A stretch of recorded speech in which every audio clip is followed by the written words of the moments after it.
Good afternoon, as it is here in a hot and humid China. Welcome to Tai'an for round 4 of the IFSC Boulder World Cups. I'm Charlie Bosco, joined by Kyle Leitner, who last time he was on the stream had to tolerate me standing on a box. This time he's crouching, so we look roughly the same height. And we're ready to roll here in Tai'an.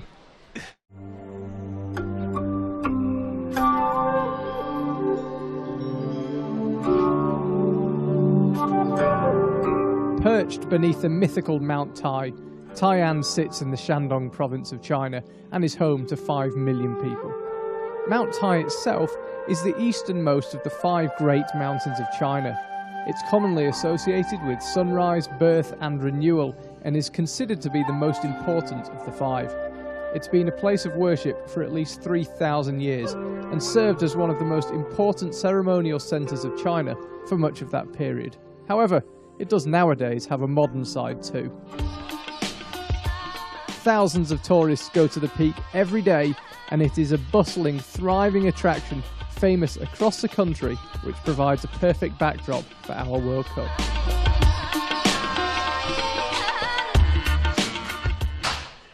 And we've just been up on the stage about 20 metres for our commentary position and had a look at the boulders. Kai, you think this is going to be a final with a lot of tops?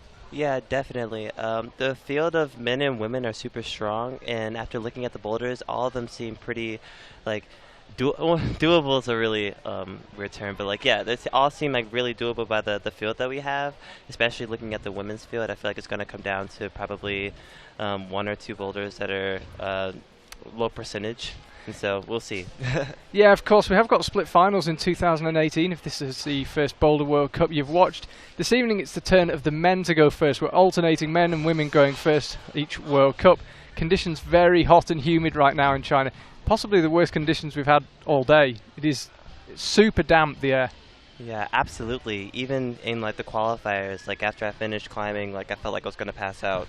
It was so hot, and it's only getting hotter, so hopefully it doesn't affect the conditions and the climbers when they're out there on the wall and we get a good final. So, how does it affect your warm-up when it's quite this humid? I mean, do you still go through the same process, or do you go a little easier and try and conserve some energy? Much less cardio, because I feel like, honestly, in this heat, it would be pretty detrimental. But I think, I feel like you probably go a little less hard in warm-ups and trust the fact that your body's probably already warm to begin with. So. Yeah, well, the reason, of course, that the athletes are still warm is we had the semi-finals this morning. It was slightly cooler, but still fairly nasty conditions. Here's a quick recap of what happened. And what a semi-final it was, with every boulder topped, but only one man, Kokoro Fuji, getting all 4, and only 2 women, Akio Noguchi and Miho Nanaka, managing it on the women's side. Stasha Geo delivered a typically battling performance and claimed 3 semi-final tops, 6th place, and with it, a spot in this evening's final. Akio Noguchi is the form climber in women's bouldering right now and continued her superb form, topping all 4 boulders in 12 attempts to progress seemingly effortlessly to the final.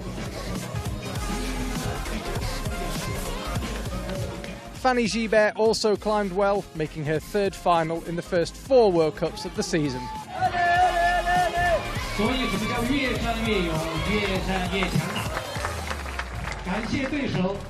Miho Nanaka's 4 tops saw her easily through, and joining her in the final will be Kyra Condi and Johanna Faber, both of whom claimed 3 tops. So I'm here with World Cup finalist Johanna Faber. How does that sound? Amazing, I still can't believe it. And you went really well in the qualifiers yesterday, again in the semi-final. What has been so good for you here in Tai'an? What's happened? Well, I don't know, I just didn't put that much pressure on me, so it was like the first qualifier round where I felt really confident and not nervous at all. So it just felt amazing to climb. And for the final tonight, you have expectations, or you just have fun? No, I'm just having fun, it's still unbelievable. Okay, well, good luck tonight. Fantastic couple of rounds. And who knows, in the final, anything can happen. Yeah, thank you. Thank you.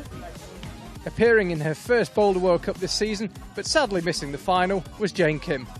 Jane, it was fun to see you climb on the boulders again. How did you enjoy Boulder World Cup?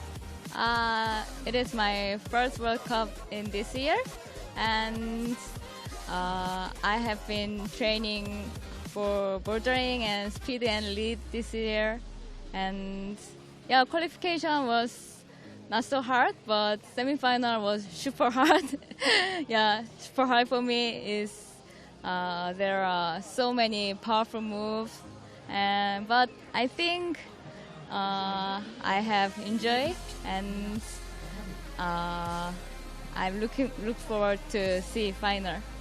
And are you climbing in Hachioji and Vale? I think I will compete Hachioji, and after that I think I will prepare for the lead season. So we'll see you do a full lead season? Yeah, of course. Okay, looking forward to seeing you and enjoy watching the final.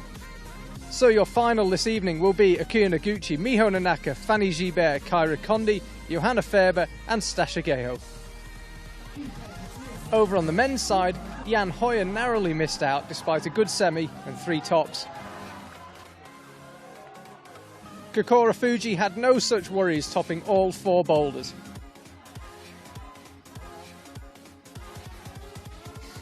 Jerne Kruder also continued his incredible season, making his 4th final of the year. Well, I'm now here with 3 of the male finalists. First up, Gregor, another final for you. What a season. It's amazing. I'm really happy, and I'll try to enjoy even later in the finals. And Alex, we could see you from the commentary box. Looked like you were quite pleased with your semi-final. It's maybe the happiest day of my life. I've been working so hard to reach this level this year, and I put so much sacrifice, and after 7th in Moscow, it's unbelievable. I'm really happy, especially when I'm with these 2 guys. They're like maybe my best friends, and it's nice. Just maybe. Just maybe. Because John should be here. Yeah, John should be with us, I guess. But at least you know you'll get some abuse in isolation because you're with these guys, so it won't be too serious. There will be a lot of laughter and smiles for sure. And Jerne, I said Gregor's having the best season of his life. Unbelievable for you, 2018. Summer is coming to town. Yeah, no, it's crazy. It's just like, wow, 4 times in a row. I couldn't even dream of it. It's like, just crazy. Like crazy all other rounds before in this season. It's, wow. Okay, well guys, big congratulations. I know you have a bus to catch, so we'll let you get back to the hotel. Come here. Who do we have now? Oh, here we go. Wait. Hey, look at this. It's the camera. Okay. How was the semi-final for you? Most hard final. Most hard round this year for me. I don't know. Yeah. Yeah, hard because I don't know. My feet is so hard. My body is a little bit low. You mean? Now we have... Here we go. I definitely have the smallest biceps in this group of 7 people. Kokoro, congratulations. Thank you so much. How was the semi-final? Semi is so hard for me, and then more hot. Yeah, more. But we are all hot. And Ray, semi-final was good for you. Yeah, thank you, but super tired because too hot. But and my shoes is very hot and very soft, and I can't. Foot power is not good. Well, you did enough. Congratulations. Okay, I'm taking the hint. Everyone's talking about the heat. I think they've had enough of standing here talking to me in the sun. So the men's final this evening will be Kokoro Fuji, Jerne Kruder, Gregor Vazonik, Alex Kazanov, Rei Sugimoto and Jongwon Chom. And there we have our 6 male finalists. Certainly makes life much easier for me when they all crash the interview at the same time. Don't need to go and seek them all out. I think that's certainly the first time we've had a simultaneous interview of our 6 male finalists all in one go. And currently looking at boulder number 1. As with all finals, the climbers have 2 minutes observation of each boulder. And as you can see, it's group observation. They're welcome to discuss and share information as much or as little as they like. The women over on the far right-hand side of the stage. As I mentioned, it will be the men climbing first. You see Kyra Conley there, Team USA. What a day she's had. What a weekend she's had. Yeah, Kyra's looked great all weekend. it's funny when it comes down to forerunning, like all the climbers, even though you have the option of not sharing beta, we always all share beta because we're all super friendly and it's so much camaraderie. Like shoot, we were all 6 of the men finalists were giving an interview together, and when each climber would come off and they would top the last boulder and they secured them in the final place, they were all like, "You're in." It was super great. It was super great.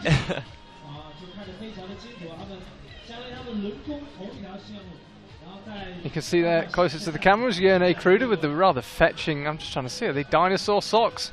Whatever, quite the fashion statement anyway. So women's 1 and men's 1 already observed. 2 minutes begin on the second boulders. Just to let you know that after the men's final, a few of the holes will be removed from the men's boulders because they may potentially get in the way of the women's final. With split finals, doesn't matter at all because there will be a short break for the route setters to take the holds off, but there may be a tiny delay after the men's final while the route setters quickly pull down some of the holes that have been in use. And there's the start list for the women's boulder in Stashageo. Johanna Faber, what an extraordinary day she had. Extraordinary morning. Who knows how the day will end. Kyra Condi will climb 3rd, having qualified 4th in the semi-finals, and then it's Fanny Gibert, and then the 2 women who, quite frankly, since we arrived in China about 12 days ago, have been out on their own. Miho Nanaka and Akio Noguchi, no doubt that they are the 2 to beat today. Over on the men's side, Jongwon Chon will climb first, just made it into the finals. Rei Sugimoto will climb after that. He knocked out Jan Hoyer with his ascent of Boulder 4 in the semi-finals, and Alex Kazanov, he's waited a long day for this one, a long time for this day, excuse me, makes it into his first World Cup final. Gregor Vazonik and Jerne Kruder, 2 Slovenians climbing 4th and 5th, and Kokoro Fuji will be last out. So look at women's 2. As with the semi-finals and the speed finals earlier on, we're taking our pictures from local Chinese TV.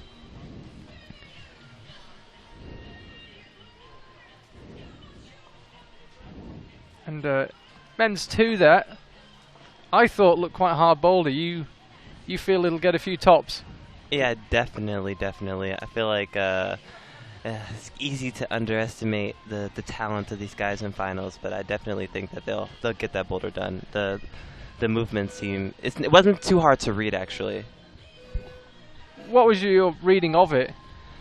I think it's going to be interesting. I think you have to match on the one volume and have your feet like kind of sandwiched on the other volume. Go over, have the sloper undercling, and then you jump straight to the bonus. And I think the zone. Sorry, it's hard getting used to that. But you'll have the 2 volumes below the zone to squeeze in between to hopefully get the next hold in a good position. And I think that it'll just be like moving your hips around. Lots of Egyptians, lots of like moving around to try to get the correct body position to top out the boulder. There's Alex Kazanov, Rei Sugimoto, Kokoro Fuji, and then Jongwon Chon at the back with Jerne Kruder and Gregor Vazonik. Jerne having the season of his life, ditto Gregor. Yeah, it's been great. It's what's interesting though. You look at the finalists. It's really representative of like a lot of countries. Like, I feel like a lot of the finals in the past have been dominated by just Japanese or even having a lot of Slovenians. And but I feel like this final there's a lot of countries in each group. Yeah, 2 Japanese, 2 Slovenians, a Korean, and an Israeli in the men's final, who we're just looking at now. Looking at this M3 dynamic boulder, a couple of possible methods. You launch from the start, which we can see Gregor trying out, and you go to that red volume, and then you slap your feet onto the round grey volume that's right in front of Jongwon Chon there. And it is possible to carry on onto the second red volume and then the grey one, the zone, in kind of in one movement. Back down a bit, Mr. Cameraman. Also possible to do it a bit more statically and take longer over it. So a few different methods. And women's 3, again, something of a jump. So the 3rd boulders for both men and women involving some sort of dynamic movement, but the exact method will depend on the climber and how they read it.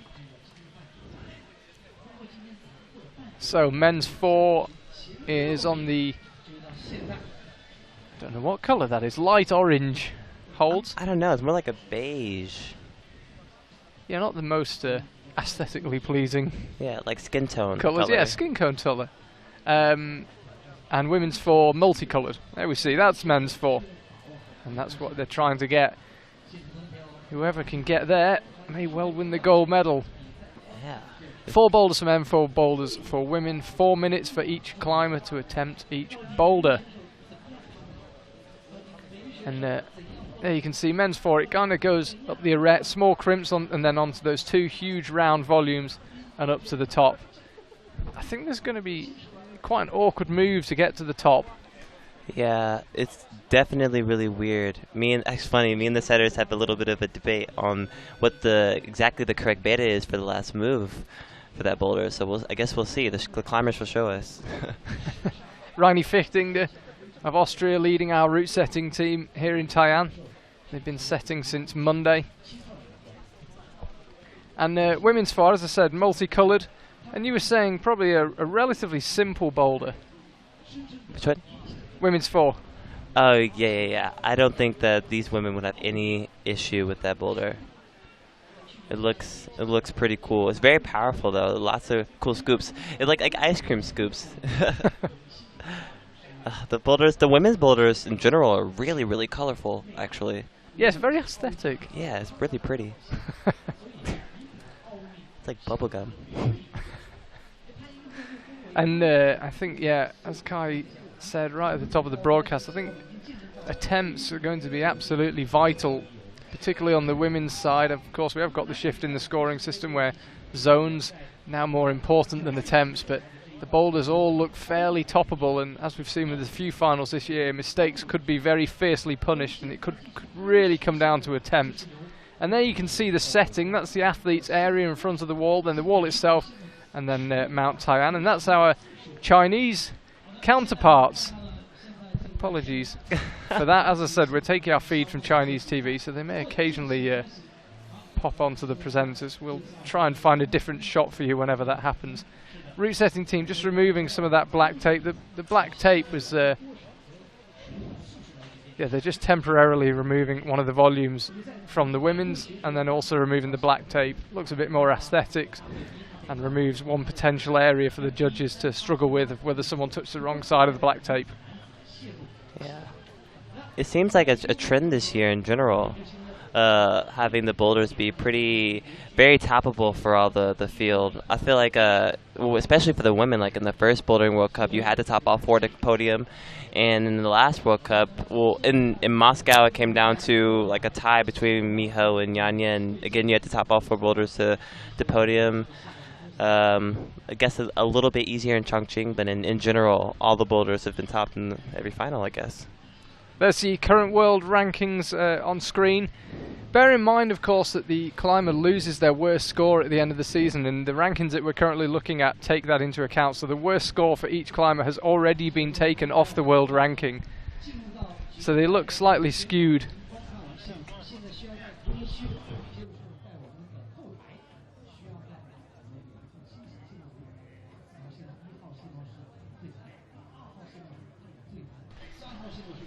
Yeah, so as I say, that is the current world ranking with the worst score of the climber already taken off.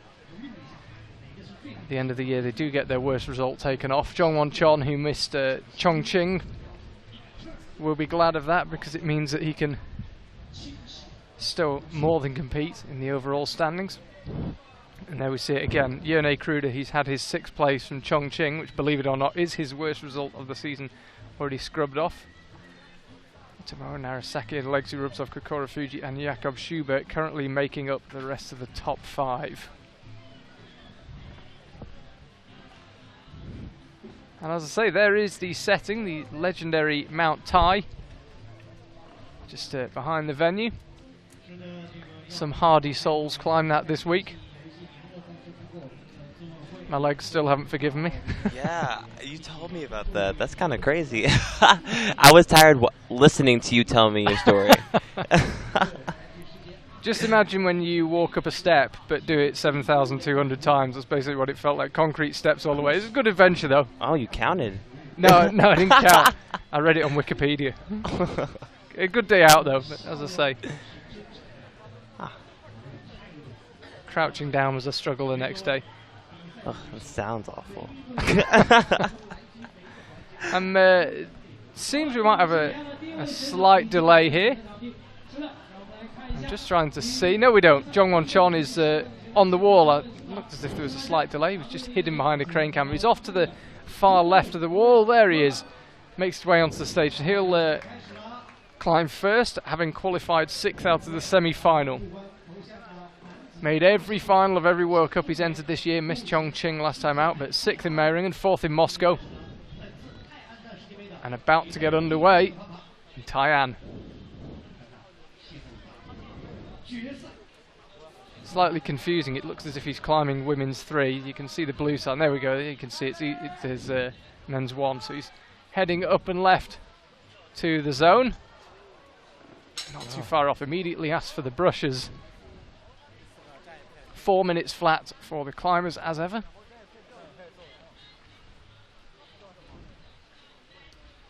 The current World Cup overall champion from 2017 also won that title in 2015. 2016, by his high standards, not such a good year, but he still managed to win a World Cup in there. We've certainly enjoyed watching him. It was really good chatting to him over the last couple of days. So happy to be back. He was gutted to miss the Chongqing World Cup. Yeah, he said it was his favorite World Cup, right? Yes, exactly. But there was a clash. I'm not quite sure what the Korean Climbing Federation were thinking, putting an Asian Games selection competition the same weekend as a World Cup. But hey-ho, we've got Jongwon Chon back now. I guess it was good for the other competitors. This time he gets the zone. And all he's got to do is crimp hard, pull hard, and lunge for the top. Something you'd imagine Jongwon Chon won't struggle with. He got the top hold. He couldn't hold on to it.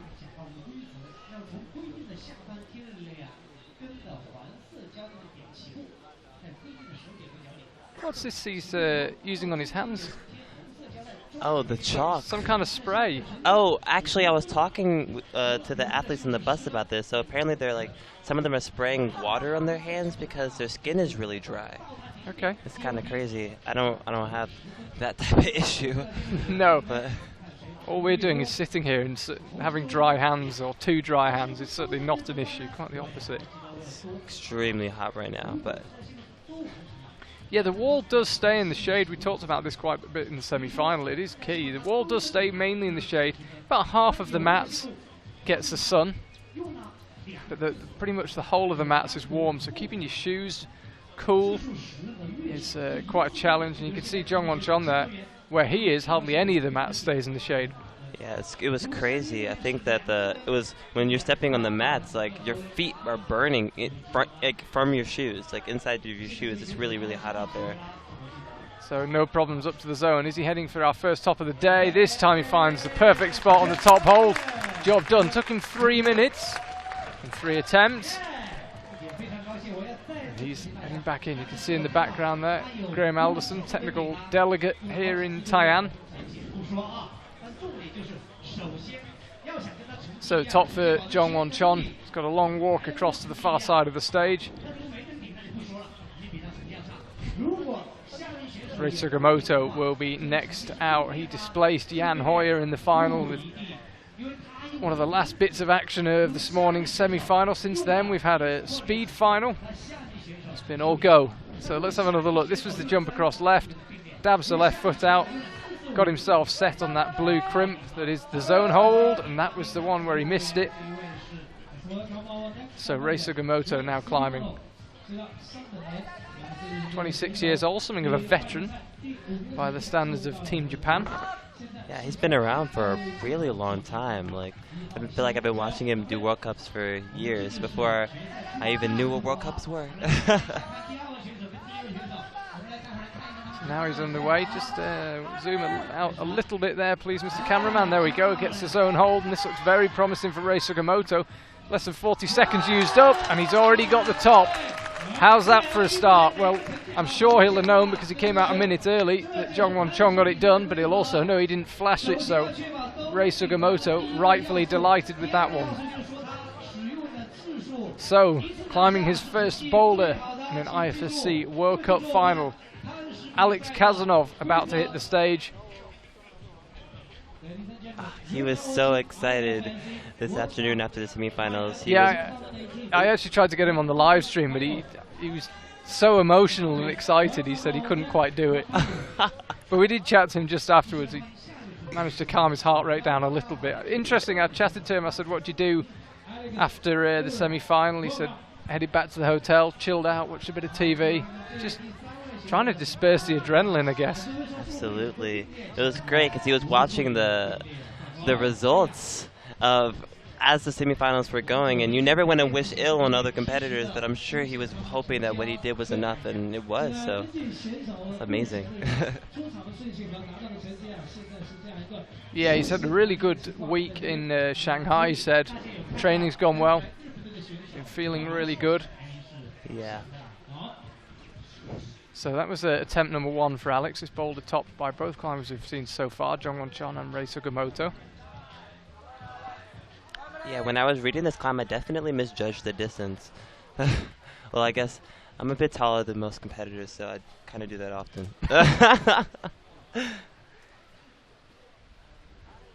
Yeah, I have to say, looking at boulders with you is quite different to look at it with some of the other climbers.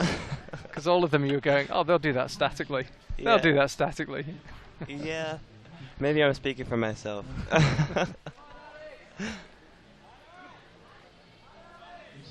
So Alex now underway with attempt number 3. Jongwon Chon got it on his 3rd go. This time he sticks his own hold, eyeing up that top hold. Now he launches, no problem. Alex Kazanov tops his first boulder in a World Cup final, 3rd attempt. Thumbs up to the judges, he's enjoying himself, isn't he? So next out, Gregor Verzonik.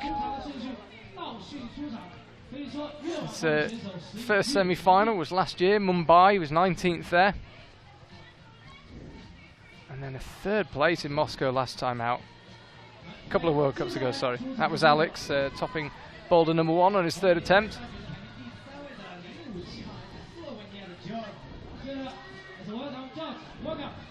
That's Gregor. Oh, I love that graphic. These new moving graphics have been a revelation. Yeah, it's crazy filming for them because it's like you have 10 seconds and it's like, what do I do for 10 seconds? Ah! So Gregor lining up the big jump to the yellow hold and the blue zone hold, and almost makes it work. Just maybe needs to get that left foot onto the round green volume and just try and control that swing a little bit. Yeah, he didn't move his feet simultaneously with his hands. I feel like it's absolutely necessary for this move. Yeah, the feet were kind of an afterthought. Yeah, I feel like the more left your body goes, the worse that those holds get. So it's like being able to have that foot to stop your momentum and to keep you to the right as much as possible will help you hold on. Yeah, it's a nice setting actually because you've got to jump, but if you jump too far, you pop off the side of the wall. The margin of error is pretty thin. This time he makes it work. Just to let you know as well, there is black tape on the left-hand side of the wall, so he's not allowed to toe hook or heel hook around to the side. And he gets the top. Nice work from Gregor. Yeah, on the left-hand side of the wall there is black tape, so the side of the wall is out. The black tape denotes the edge of the boulder. And although it's not visible necessarily on your screen, it is there and it goes all the way up, so you can't toe hook, you can't heel hook, you can't in any way use that arete. So top from everyone again, Jerne Kruder, who we just saw there waiting to go. Well, no, he needs to top here. And there he is. And before he does anything, he asks for a butt. That's clever from Jerne. First things first, get it brushed. Don't rush. Yeah, friction's definitely been an issue, especially considering how hot it is at this competition. So that's definitely a smart move from Jerne. And it seems to be proving well. Yeah, he's off to a really good start. There's the zone hold. There's the top. Easy flash for Jerne Kruder. Flashed the first boulder last time out in Chongqing, as did all the climbers. He flashes M1 here as well. So Kokoro Fuji, winner in Chongqing a week ago, ranked first coming out of today's semi-finals. He'll be up next. Yeah, and he's having a good time. Oh, look at that little dance, sort of shimmy. He's becoming quite an old hand at this finals lark. Yeah. So Kokoro's made every semi-final, but Chongqing was his first final of the season, and he won it. You wouldn't imagine this is a boulder he'll have too many problems with.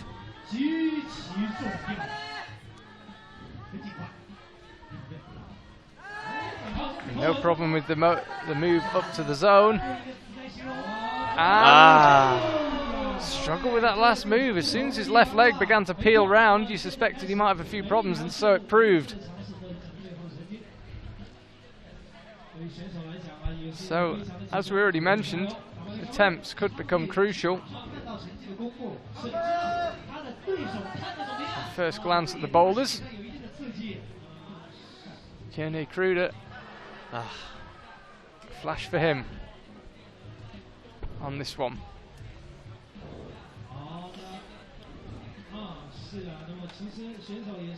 Koro is going to require at least one more go. Got 3 minutes left, and he had no problem with the lower crux up to the zone.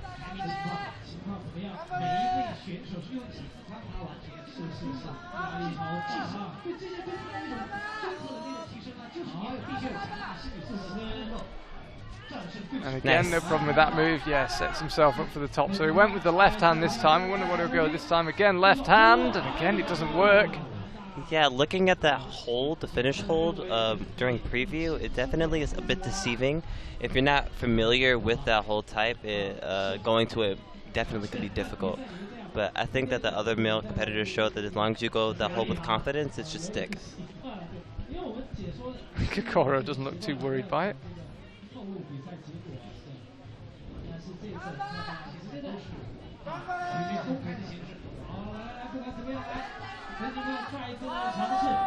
You can see very briefly the athlete area here in Tai'an. Getting plenty of gamma gamma from Team Japan. I wonder if he's going with a different method. No, sticks with the left hand, shakes his head in slight frustration that he didn't get that one earlier, but he gets it done in the end. Yeah, hopefully that extra attempt won't cost him in the long run. It's going to be a tight final, judging by that boulder. Well, everyone did the boulder. Last time out in Chongqing, everybody flashed boulder one. Everybody does it this time, but a few climbers took a few attempts. Let's have a look at Kokoro. Yeah, look, having previewed the boulders, it's definitely going to come down to either number 2 or number 4. I don't know, I feel like the boulders themselves don't look too difficult for these guys at least. So we will see that those attempts may matter in the end.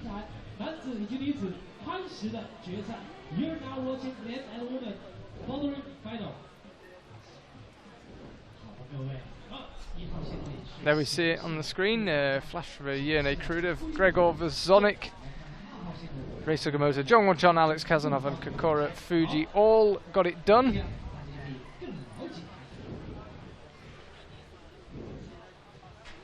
That is men's 2 at the blue volumes, we mentioned it earlier. Goes through the steepest part of the Tai'an wall, which isn't saying that much. It's not a particularly steep wall by the standards of bouldering competitions. And John Won-chon is ready to take it on.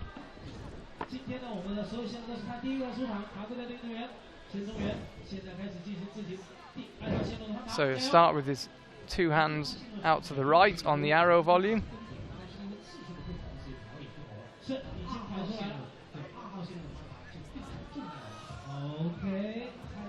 It's taking a bit longer than we might have thought to start. What's the method here? Okay, well, I don't think that's how the route settings envisage a start being done. But no, but it makes sense. It's underway if your hips can reach across that gap. Good luck. So no problem up to the zone. This is a great start from John Won-chon. You can see how hard he's having to work though, and when John Won-chon has to work this hard, you know it's hard. Will he match or will he go straight for the top? The route setters think you're probably best matching. It looks like he might just do that. Definitely a lot of effort going in here from John Won-chon. That was a great start, straight up to the zone. But no further as yet. this boulder might be a bit harder than the setters even predicted. It was funny talking to the setters. You said that the boulder looked hard, and he was like, no. Well, you were saying you judge everything by your standards. I judge everything by my standards. Every boulder I walk up to, I think, God, that looks hard. Yeah, but the setters definitely didn't think so. So no.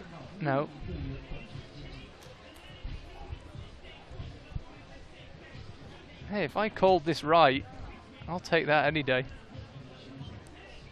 Jongwon Chon taking a reasonably long break. Understandably, it's a pretty brutal boulder, even if he did fire up to the zone pretty quickly.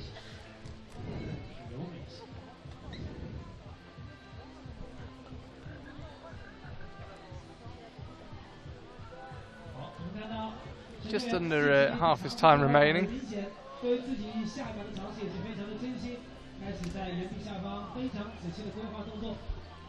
Still doesn't fancy another go. He's really taking his time. He obviously thinks he can do it, but he doesn't want to waste too much energy on too many attempts. yeah, I guess when the athletes realize that a boulder is going to be really physical, it's probably smarter to do less attempts, but make sure those attempts are high quality.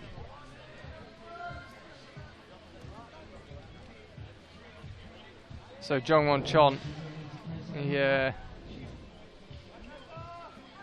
back on. Again, straight up to the zone, no problems landing that right hand. Just needs to figure out what to do with his feet when he gets to the hold after this.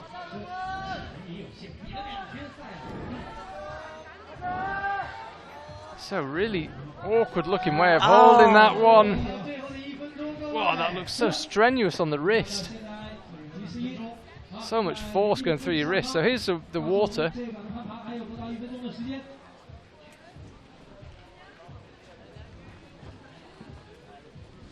Charlie Bosco and extremely special guest Kai Leitner here today. Hashtag IFSCWC on Twitter if you want to get in touch. Any questions for Kai? Tell us what you think. I'm always keen for predictions and very rarely get them. Because it's so hard to predict. I feel like climbs can be a bit arbitrary when it comes to, looking at these guys at this high of a level. You can look at a set of boulders and think that, wow, these boulders look so hard, and they all flash them. And then sometimes you look at boulders that look quite easy, and then they're deceptive because all the climbers have a hard time. Oh, he's got 5 seconds to go, Jongwon Chon. I'm pretty sure he's about to get timed out. He is. So first non-top of a boulder in this final, and it's Jongwon Chon. Rei Sugimoto will be out next. You can see there, that was the method I was talking about. So much force going through your wrist when you do it like that, and you slap for the top. I'm sure aware of the time, but alas, no joy. So here's Rei Sugimoto, World Cup winner, of course. Oh, look at those graphics, brilliant. We haven't seen the Rei Sugimoto one before. If you're wondering what that random start and 4 bits of tape is, by the way, that will be the start of women's 4. It's just the volume was removed before the men's final, just to make it abundantly clear where the men's boulder is. The route setters will stick the volume back on after the men's final. So Rei, again, no problem up to the zone like we saw with Jongwon Chon. Gets a foot out right. I wonder if his height might help him here. And he doesn't look like, certainly from the expression on his face, that he's working quite as hard as Jongwon Chon was, but it was going to be struggle to stay on as soon as that foot slipped. Yep. You called it when we were looking at it. It might be a possible drop knee there. Yeah, I feel like finding the struggle is finding the right body position with all those volumes. There's 4 volumes on the wall, and trying to figure out how to squeeze yourself in there to best be able to top out this climb is going to be difficult. And what might be interesting though is they might be able to squeeze their body into in between the zone and the wall because of the way the volume is facing. But I guess we'll see what the successful beta will be. Hopefully someone finds it.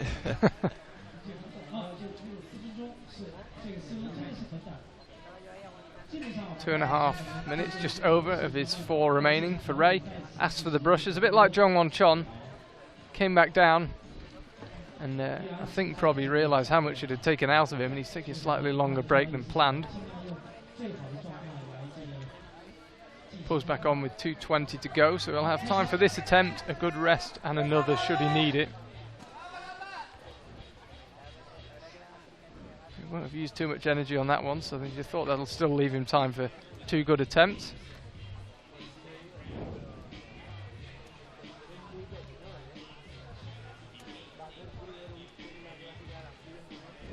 So here he goes.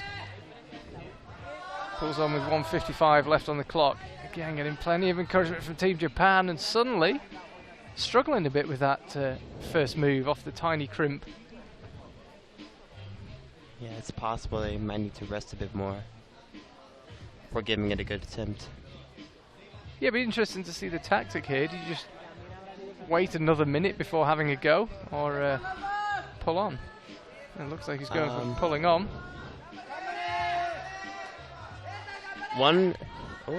That looks a bit more solid. Nice. So head up to the zone with his right hand if he sticks with his last method. There it is. Swinging the feet across. And then match the zone, and then he'll head out right. He's got plenty of time remaining. He really needs to take his time here. Again, that really awkward way of holding that volume with all the force going through your wrist. He's got some strapping on that right wrist. You can hear Team Japan making a lot of noise, cheering him on. And like John Won-Chon, he touches the top hold. Can't hang on to it. So close. It's interesting because the tactic between how much time you take between attempts is I feel like it sometimes varies not only between climber but also with the temperature. It's so hot out here that each attempt is going to be even more taxing. And so you're probably going to see a lot of athletes if they continue having a lot of attempts resting a bit more than normal. 20 seconds left for Ray. I think he might have left this slightly too late, if anything, but as you said, he's got to try and recover. It's such a fine line to draw. 15 seconds to go. Racing the clock now, as much as fighting the boulder. This looks promising. You'll have heard the 5-second buzzer, and again slaps for the top. And out of time. Looks like he enjoyed the fight, and what a fight it was. So Boulder 2 proving trickier perhaps than the route setters envisaged.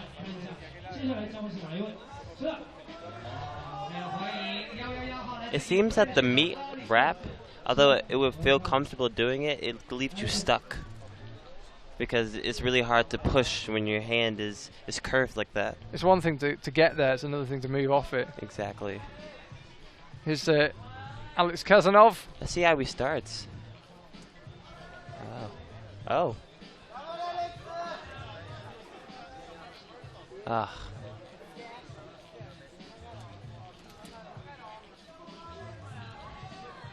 So, awkward start for Alex. Figured out the best way of doing it now. I think John Won-Chon definitely had the best beta for starting this boulder. That was nicely done from Alex. Skipped out that tiny crimp that you can see just at the bottom of your screen and went straight to that round volume. Getting plenty of encouragement. Straight up to the zone. Just about hangs onto it with his left hand. Just needs to creep the right hand up, get the left hand in place, and then somehow swing himself round. Or try something completely different.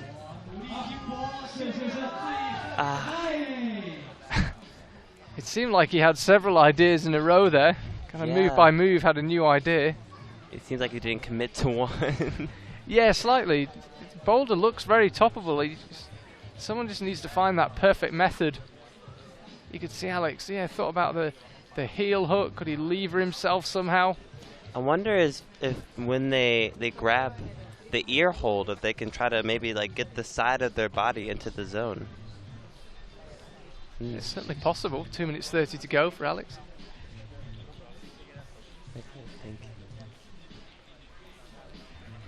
See the clock behind him. That's a really cool shot. Yeah, it's nice. As I mentioned earlier, shots are coming from Chinese TV. We are not able to select our shots, and we're not able to tell the cameraman what to do. So apologies if you're not getting the shots you want at home. We're getting what we're given here in Tai'an. Sun setting. Temperature just finally beginning to drop and a bit of a breeze picking up, and Alex Looked like he was struggling with the start the first time around as well, and once again finding it slightly awkward. You can see there, tiny screw on hold for the feet. Will he go direct to the volume again and miss out the crimp? He will.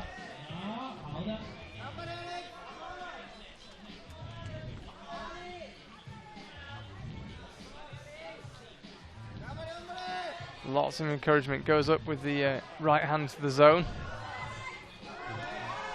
Now the left. What will the method be this time? I have to say that heel hook didn't look especially promising, but he's trying it again. He might be using it just to be able to shift his body weight. Yep, exactly. Yeah. Absolutely right. Oh, come on. Oh. Yeah, the trick is clearly keeping that right foot on. Yeah. Alex's face does it all there. I don't think he's reading this boulder maybe as well as some of the other competitors. Which is interesting because they read it all together, so. Yeah, but as we so often see, the way you read it and how it actually feels when you're up there can be two very, very different things. That is very true. This toe hook made it very interesting. So 28 seconds to go. It's going to be somewhat pushed for time, especially if he uses that heel hook method again in order to get his hands up. Done. Okay, so no top for Alex. First three climbers out. Can't do number two. If somebody can do it, they'll put themselves in an incredibly strong position. Next person to try their luck will be Gregor Vezonik.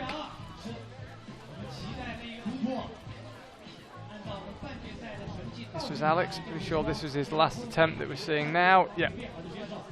Just peeled off. Oh, I was wondering what was on his hair. It's chalk.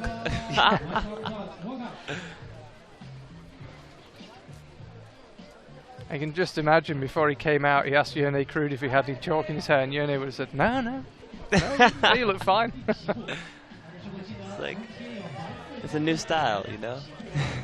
Gregor just, was thinking about the Jongwon Chon start method there. Thought better of it. Definitely seemed like it worked for Jongwon. Requires quite a lot of hip flexibility. That's true. Ah, come on. Now Gregor's underway. Now, I think the foot was actually where he started with it was the place to have it. I guess that kind of shows how important flexibility can be in these. You have to be a jack of all trades to be at this level. Is that something you find most climbers struggle to work on, flexibility? I think for a lot of the male athletes, flexibility can definitely be a hard thing to train and to get with. A lot of the women, though, are super, super flexible. For when it comes to the men, I feel like the top men who dedicate a lot of time to it can be really good at flexibility, but it's definitely a hard acquired skill for us. So Gregor fighting hard. He's got the zone in the bag now. Who knows how useful that will be as the competition unfolds. Inches his right hand up. Gets the left hand to join it. He's obviously in a reasonably comfortable position, able to quickly wipe his right hand. And again, he tries the heel hook. Doesn't like the feel of it. I wonder if he and Alex read that together. He's got himself in quite a good position. It's interesting because the first two athletes, Zhang Wangchun and Ray, they did not struggle getting to the next hold. Just a case of staying there. Yeah. So there's Gregor on the mats. Athletes area beginning to fill up as all the athletes make their way over. For the athletes that didn't make the finals, make their way over from the hotel, about 10-minute drive from the venue.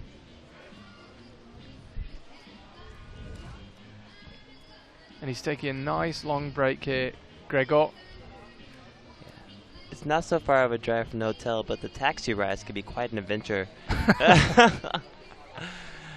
The driving here is kind of crazy. Yeah, I tend to just look at my shoes and trust the driver. Yeah, I didn't realize that when I was offered to sit in the front seat, it was because everyone else was too scared to sit there. Thought I was out of courtesy.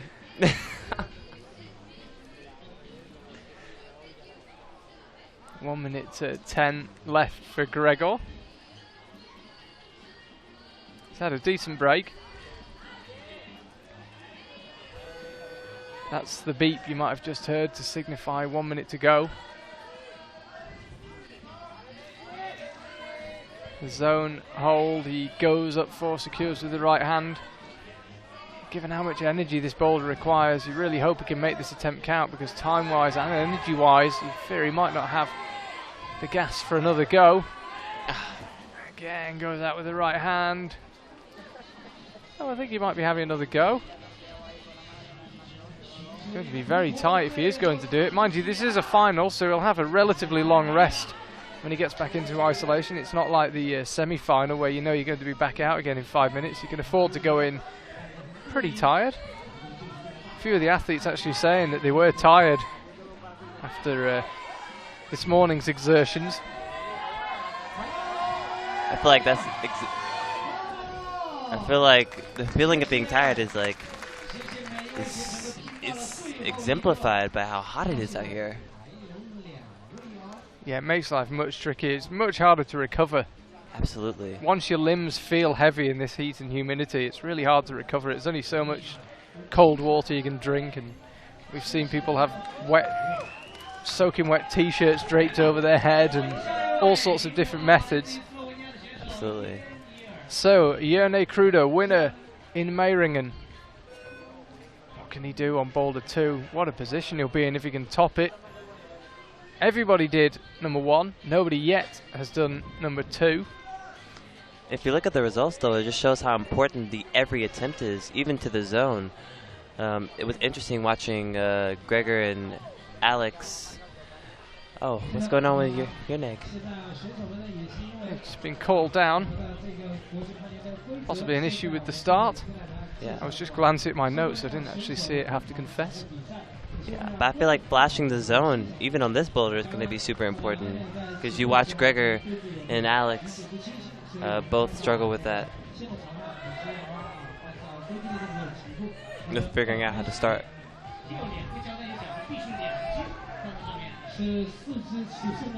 So here's Jerne.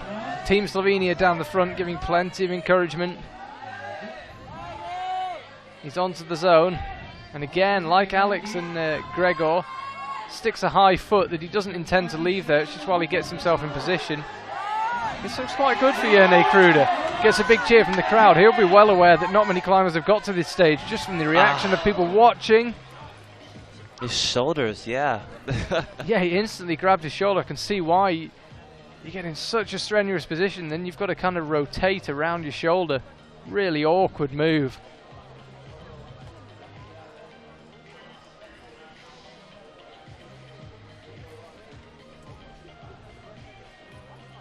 Yeah, that was a false start from Jerne. He had 3 points of contact on one hold and 1 on the other, but as you'll see from the 2 bits of yellow tape on each volume, you've got to have 2 on each.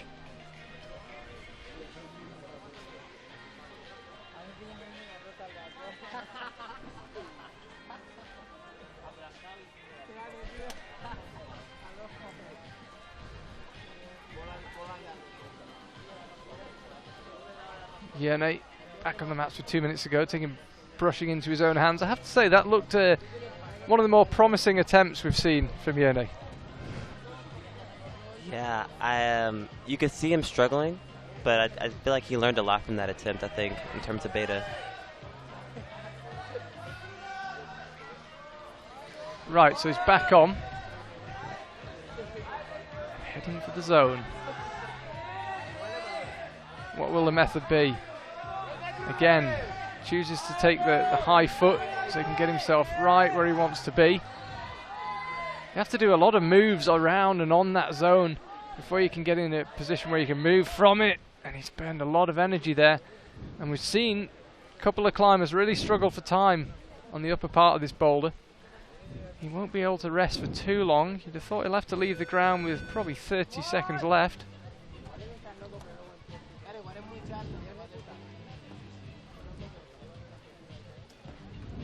Perhaps a little more. Make his way over now. 45 seconds left. Yeah, I think between 30 and 40 seconds is a pretty sensible time to pull on.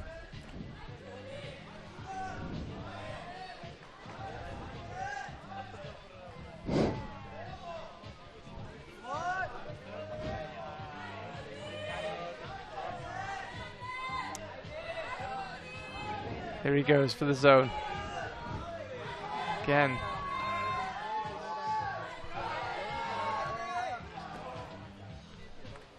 And no joy for Yerne, and he signals that he's had enough.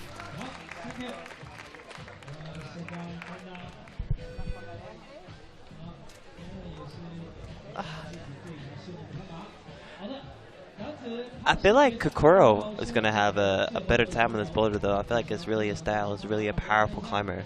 This was good in the shoulders. Attempt. Ooh, pretty much the whole body tired there. Apologies there, we just had a water spillage in the commentary box. We provide complimentary water to our guests, but we don't expect them to throw it everywhere. My bad, my bad. So, here's Kokoro.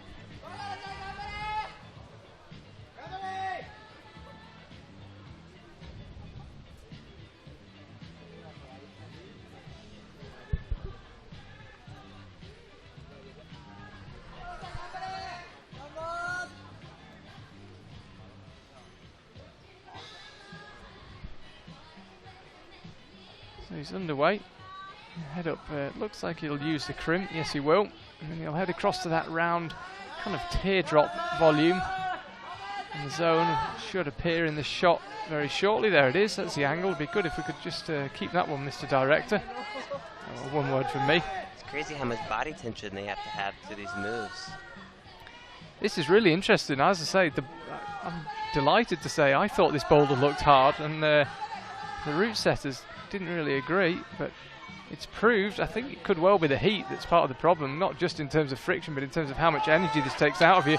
I was about to say, we're about to see the first top from Kokoro Fuji. That was a little strange. It didn't appear that any part of him peeled. Perhaps just a little bit too much force going through the wrist. Yeah, I think that there's so much pressure on his body that it just gave out.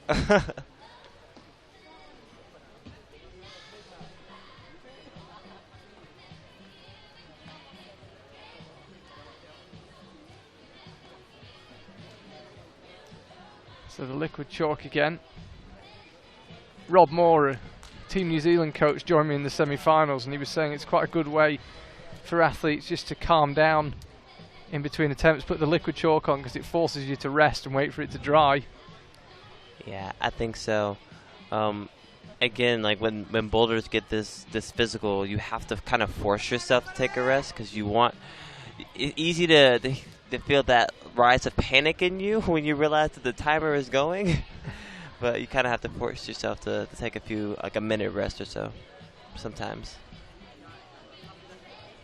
1 minute 40 left. Kokoro should have time for a couple of attempts should he require them. So he's got to get two points of contact on each of those starting volumes. Yeah, I'm sure he knows though that even after already getting the zone and knowing no one else is topped, I think he knows that like attempts at this point are kind of pointless. Just getting the top is what matters the most.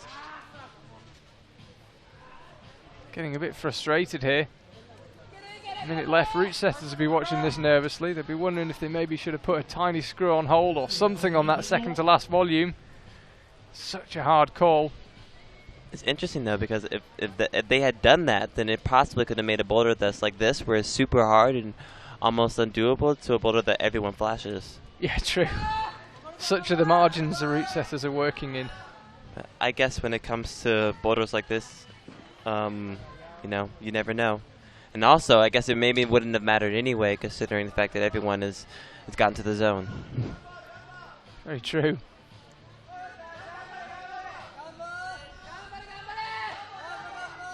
Funny, Kokoro's turning this beginning to a series of moves himself. He's doing quite a lot of moves low down. Time is really going to be an issue here. He's going to have to fly. He's getting lots of shouts of encouragement from Team Japan, and he's going to need them. He's going to have to go so quick from here. I just don't think he's got time to set himself and go lunges for the top hole. No joy there, so tricky start for the climbers. Everybody gets number 1 done. Nobody gets number 2 done. It's unfortunate because I feel like Kokoro had enough power to get this boulder done. I was really looking forward to him finishing it off.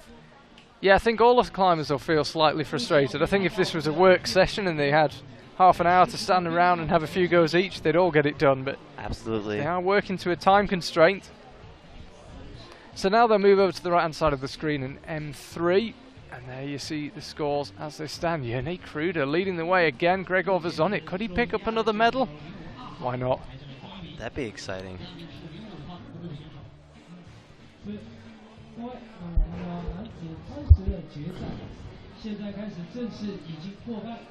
There is M3, so something of a jump, but the exact method of the jump yet to be determined. There are a couple possible methods. There's the results as they stand. Interesting there, Kokoro Fuji down in 6th after 2 boulders. Again, it was the attempts on the first boulder, actually. Yeah, it's interesting. We're 2 boulders in, and it doesn't feel like it's quite taken shape, the final. It's still quite hard to read what it's going to come down to. Well, yeah, with every athlete reaching the same point, this is actually exactly how I... Oh, maybe not turned out to the crowd, but this is pretty similar to how I read this. Yeah, Jongwon Chon, no problem with the first dyno. Now make his way over to the second red volume. I think he might slap on this and then go straight across to that grey one. And you can see what he was thinking.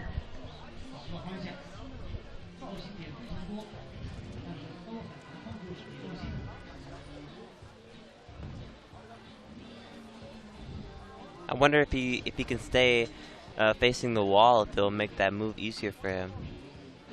Because the setter said that it might actually be a way to continue your momentum from the first teardrop, the red teardrop, onto the gray bonus hold. Yeah, well, they were saying that Mazda, our local Chinese route setter, who was also setting in Chongqing, I find it hard to believe he's still alive. He looks absolutely exhausted. 2 consecutive weeks of World Cup setting. He showed me his skin. He said his fingers are so sore they're burning at night when he's trying to sleep. But his method was that he did it in one continuous movement. So he went to the first big red volume, then the second one, and then the third one, obviously bouncing along the way. But he did it more or less without stopping in one movement all the way to the zone, that far right volume, the grey one. Got a prediction on Twitter from Adam Webb. He says, at IFSC climbing prediction, can't see past the Japan double, Fuji and Noguchi, class apart. I have to say that was before Boulder 2. Kokoro Fuji currently sitting in 6th place, but as I said, the final really yet to take shape. Yeah, and it's really hard to tell, especially, oh wow. Nice work from Jongwon Chon. We'll resume that conversation in just a second. What's he thinking here? Definitely press it out, yep. So he's going to press and reach, and are we about to see a top? He's got plenty of time to find the sweet spot, and there it is, top for Jongwon Chon. 1 minute 15 left on the clock. It's really interesting though with this boulder, because I feel like if you don't do it, it's going to be even more costly, considering that the bonus and the top are so close. And once you get the bonus, theoretically you should be able to top it. So let's have a look. This was his new method for Jongwon Chon. So he got to the first volume, then stopped.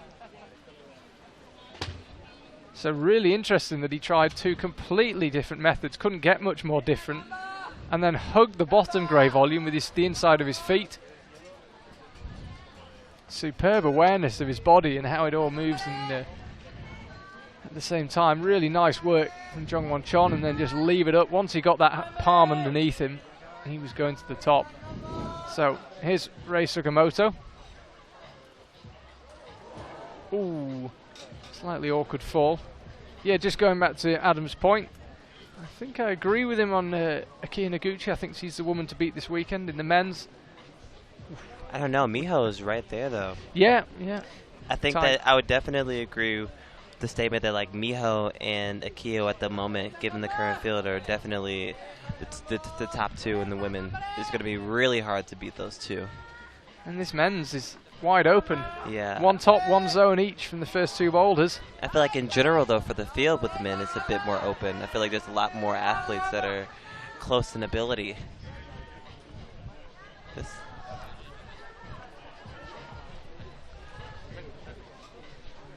So Rei Sugimoto onto the second red volume. Now across to the zone. We've seen the boulder top by Jongwon Chon. Just levering up to the top hold. Yeah. Nice and easy does it, Rei Sugimoto. I think this boulder was definitely made to split up the field in case of any ties. It's gonna, because I feel like people who do this boulder quickly are gonna have an advantage going into number 4. Yeah, well, as we saw, we've seen 3 different methods already. It's so many different ways to do it. If you get the right method for you on the first go, you're away, and if not, you could end up burning a few attempts.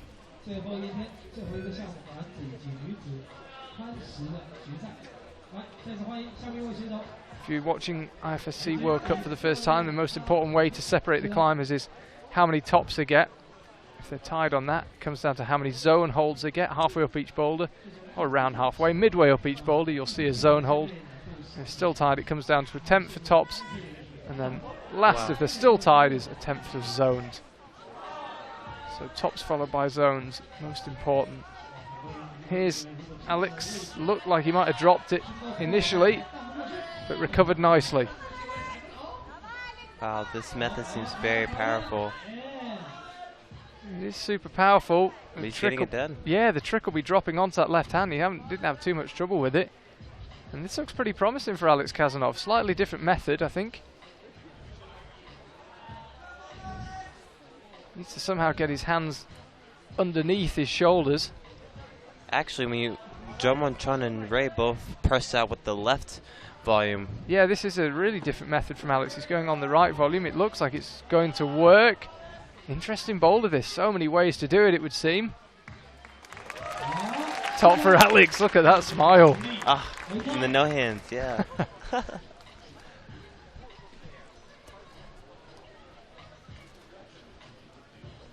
So next out, Gregor Vazonik. This was Alex's method. So as you say, we saw the last 2 climbers pressing with the left hand on the red volume, and Alex pressing on the grey volume with the right hand. So slightly different method. Same outcome. Yeah, I wonder how Gregor's going to do this boulder. There's Gregor Vazonik drinking his coffee on our moving graphics.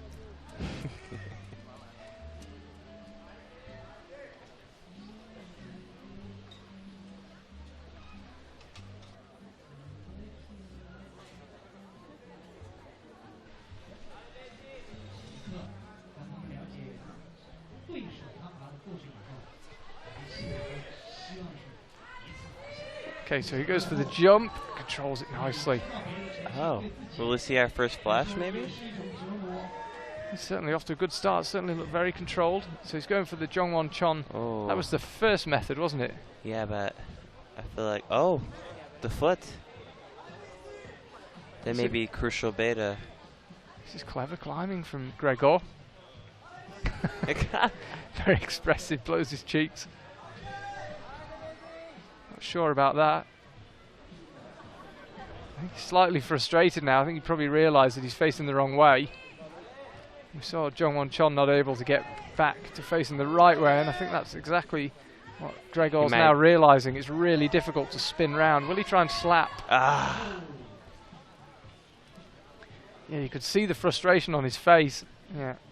Obviously realised that facing out wasn't the way to be. But by then, he was already facing out.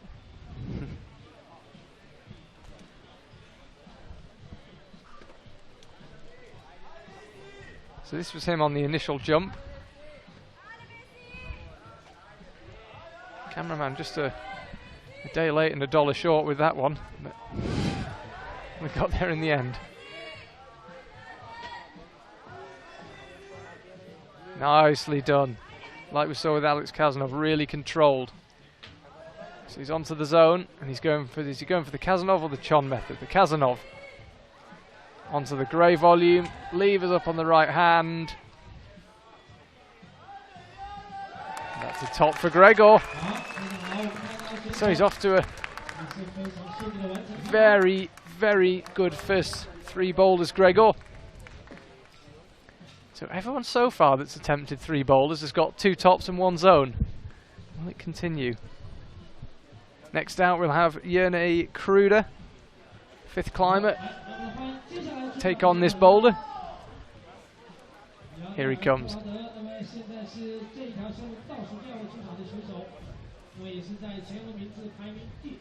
As you can see in the background, sun pretty much disappeared here in Chongqing, and that's a very welcome development. The temperature is beginning to calm down. When we first came on air and during the presentation and observation, it was incredibly hot. But sun seems to disappear pretty quickly behind the mountains here in the Shandong region. Yeah, the temperature change has been dramatic since we even first started this broadcast. Very welcome change. Yes, definitely. The speed climbers really got the worst of it. It was incredibly hot when they were climbing. Absolutely. It didn't seem to stop Basso though. No, he was flying. Great job. So, Yerne, glad he worked on his flexibility. We've already been talking about that. And this looks very hopeful for Gregor. Excuse me, for Yerne. Onto the zone, both hands on the zone, and he's going for the Gregor Vazonic Alex Kazanov method of pressing with the right hand. He's got one hand on the top. You can hear the shouts from the Slovenian team, I'm sure. Oh, is that a flash? I think they might put him in the lead.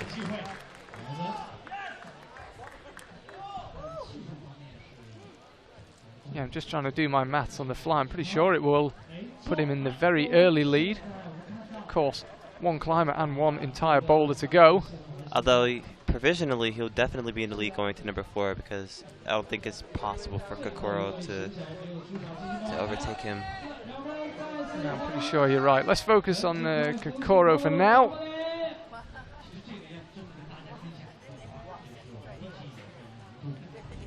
So what can he do? Boulder number 3. Judges, I'm not quite sure what the judges are trying to signify. Whatever it was, can't be very important. We're underway. 4 minutes begins. So everyone's done this boulder. Yeah, that was a flash from Yerne Kruder. So he flashed boulder 1 and flashed boulder number 3. Everybody, apart from Kokoro, who hasn't yet finished his rotation on boulder 3, everybody else equal on tops and zones. So attempt absolutely crucial.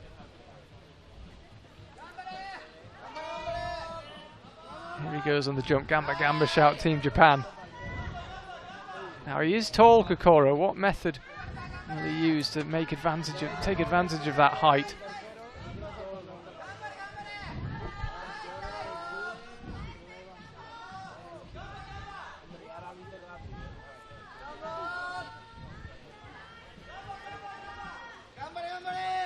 Nice.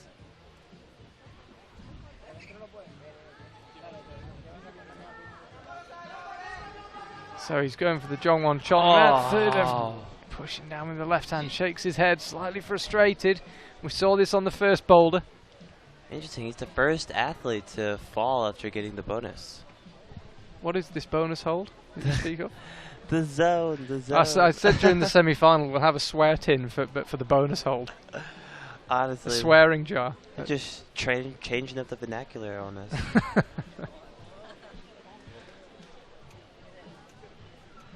So Kokoro lining up for another go. So no problem up to that first red volume. Is he going a bit more dynamic this time? No, he's using the feet. I was going to say, if you've got the reach to use your feet, you'd have thought you might as well just use them rather than risk the dynamic move. Onto the zone.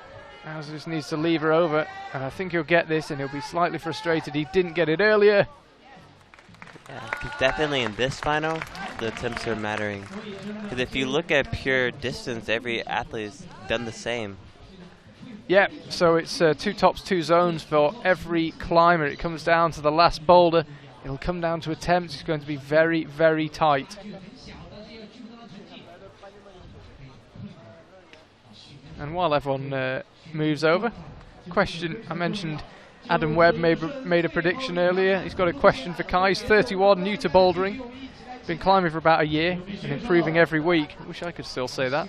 Do you have any tips on improvement for the novice climber, Kai? For the novice climber, I don't know. I feel like when climbing is a bit more leisure, I feel like just continuously climbing, and I feel like you learn different little things about not only just your body, but how to like use the holds to your advantage. So I think that just continuously climbing and being in the gym as much as possible is definitely the most beneficial way to be better. And I guess once you hit that brick wall, then obviously you can use other training methods to be better. But like definitely if you're just beginning, just continue climbing.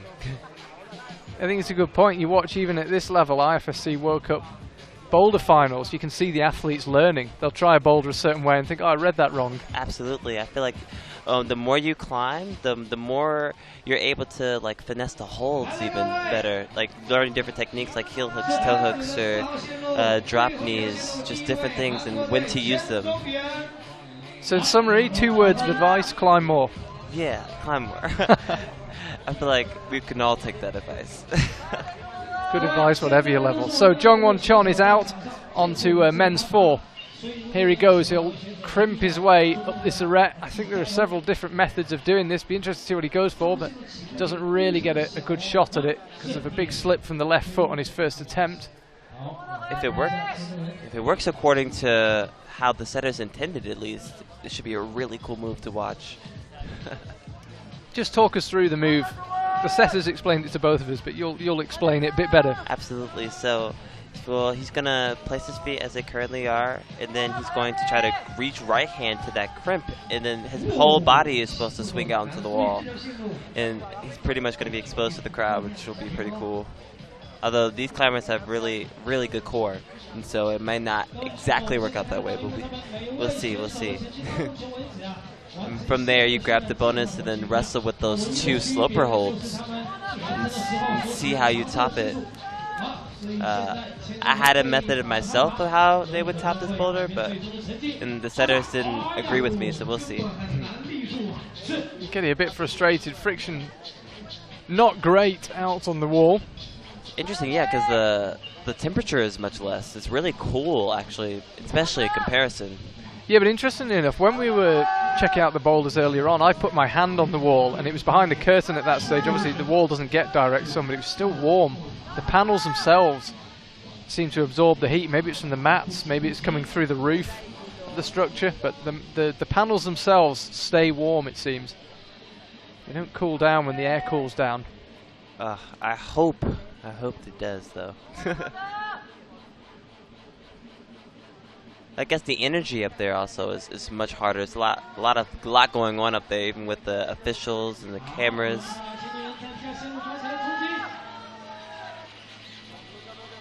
Jongwon Chon, it seems getting a bit frustrated with this boulder. Yeah. Only 1 minute 40 left to make any real progress.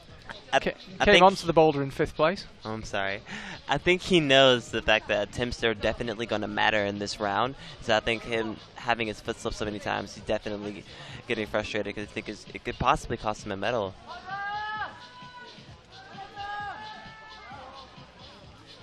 But I think the setters may have underestimated how difficult this move is, especially considering how strong Jongwon Chon is.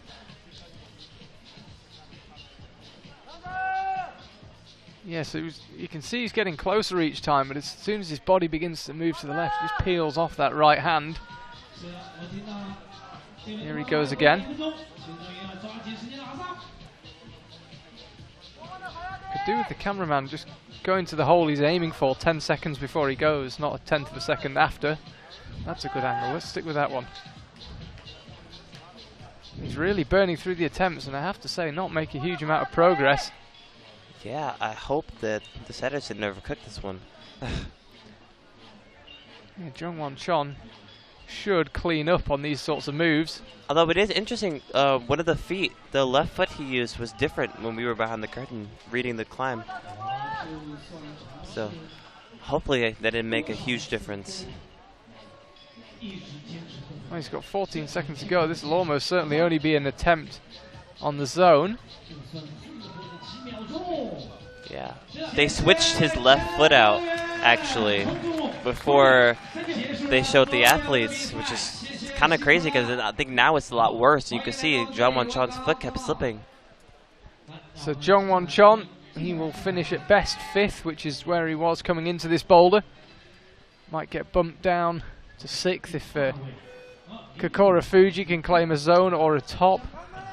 But no medal for Jongwon Chon on his return to IFSC action after the Korean competition he was taking part in last weekend while we were all in Chongqing. Let's have a look at Rei Sugimoto. Oh! Nicely done from Rei. And Jongwon Chon is sitting about 10 meters away from us watching that. And he'll be cursing himself now because Rei Sugimoto got that first move done. The route setters will be relieved. Did he get the bonus though? Because hopefully he can make it back up there. I don't know if he got the zone. The zone, zone, dang it. The zone. I'll get it right one day.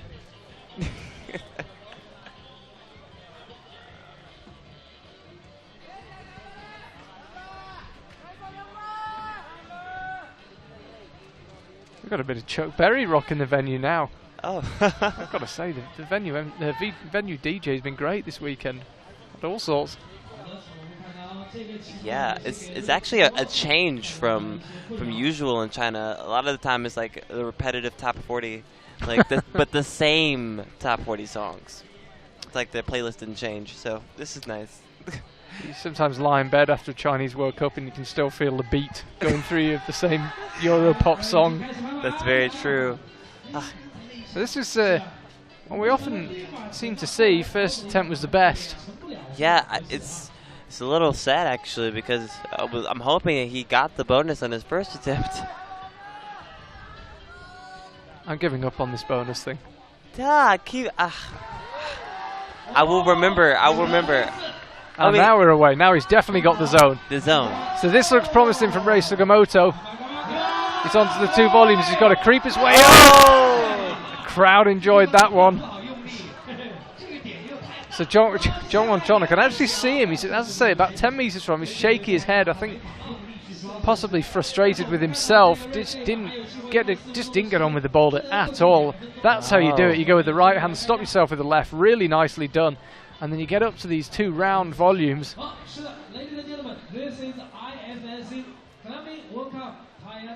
And just slither down. This boulder suddenly, from looking impossible, now looks toppable. The last move looked very difficult, though. So we will see.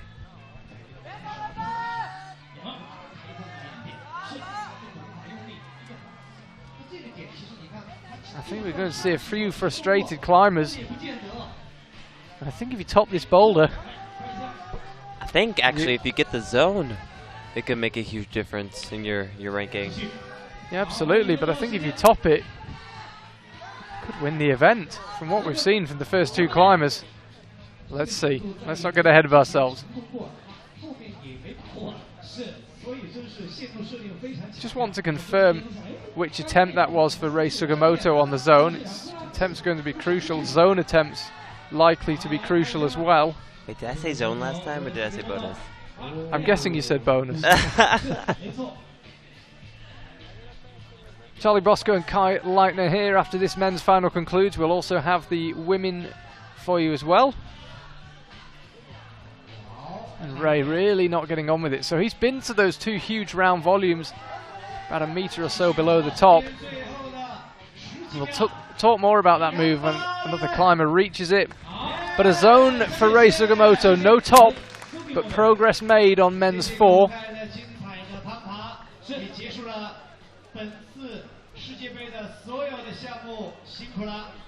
So that will move Rei Sugimoto up to the top of the rankings, put a bit of pressure on the other climbers.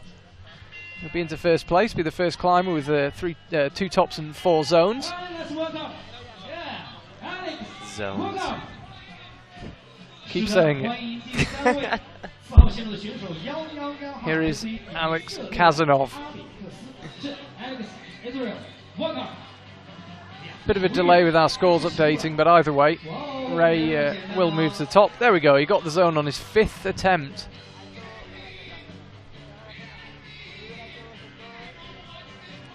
It is possible that the first move may be hard enough where, like, if you just get the zone, Aha. On this boulder. Oh! Oh, wow. And Alex Kazanov holds the swing. Go with the right hand. He just needs to keep cool here. Slaps with the left hand. The next hold is the top. Just needs to line it up. Lands with the left hand. Alex Kazanov gets to the heel hook and matches with the right hand. He's only gone and topped it. Well, I'm no lip reader, but I'm pretty sure I know what Alex just said. And it's not repeatable on the IFSC live stream. 3 tops for Alex Kazanov. Now that puts some pressure on the other climbers. Jongwon Chung couldn't get anywhere near that boulder. Rei Sugimoto got the zone. Alex Kazanov tops it. Let's have a look. This was clearly the hardest move. And he just about stuck it. And once he latched that zone hold, he looked in control throughout. I was slightly worried he was going to rush it. And once he got here, and that left foot was there, you thought, only one place he's ending up.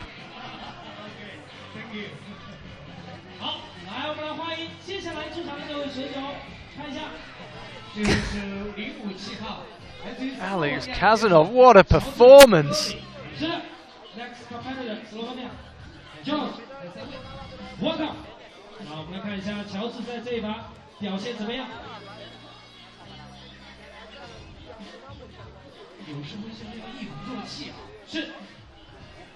So you see it there. It's always a bit misleading to talk too much about scores midway through a rotation on a boulder, but still, Alex Kazanov, what a statement.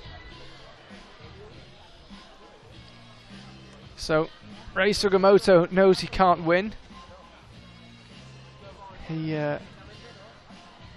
down to second, as I say.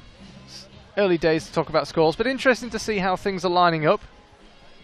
I'm too nervous to make a prediction. Yeah, my leg's twitching away here. I'm in neutral, but even so. Yeah. Ah.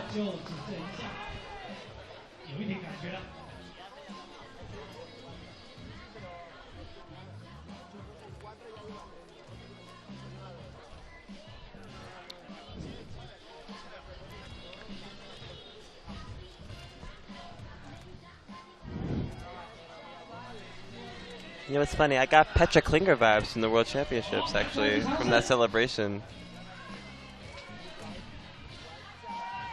Gregor, again, struggling with these lower moves. Asks for the brush. So if he can't top this, and Alex Kazanov ends up with a medal. Wow. Actually, I think that he's already used enough attempts where Alex is guaranteed a medal. Let's not go there just yet. I'm pretty sure you're right. I'm kind of a math geek. I'm kind of the opposite. I'm a broken clock. Every now and then I'm right, but it's just an accident. So this time, Gregor makes it work. He's up to the zone. He's got 1 minute 50 left. No issues on time. Oh, but he just needed to find the perfect spot on that right-hand volume. He looks like he's having fun. I mean, regardless of what happens, he's had the season of all seasons. Yeah, he's been killing it. That can often be a great mindset though. You just climb at your best. Absolutely. And that was him attempting that move up with the right hand.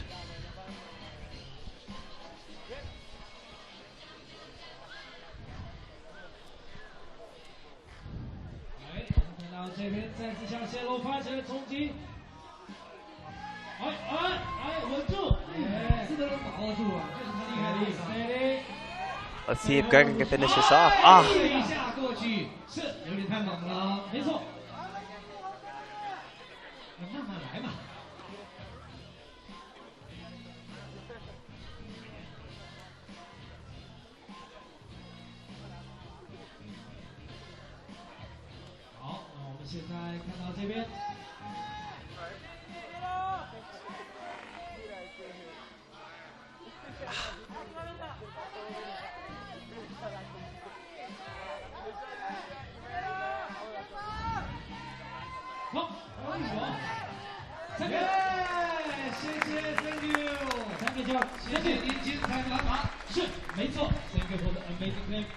So no joy for Gregor Vazonik. Apologies if I just dropped off the radar for a second. I was just chatting to Graham Alderson, IFSC technical delegate, just saying that Alex Kazanov will receive a yellow card for his use of language when he topped the boulder. As I said at the time, you don't need a lip reader to figure out what he said. Yeah. You're not allowed to say things like that, especially at that volume in a World Cup final. It doesn't affect his score today, but if you get 3 over the course of a season, you do have to miss a World Cup. Yeah, but I'm sure his medal will make him feel a little better. I'm sure the medal will be some consolation, but I'm just saying, as I saw, when Alex topped the boulder, it did let out a X-rated scream, and he does receive a yellow. But it won't affect his score now. Jerne Kruder, what can he do? Up to the zone. No problem at all. Here's the right hand. Needs the left. Creeps up. This looks very promising for Jerne Kruder. He's lining it up and he's slipping off. Oh.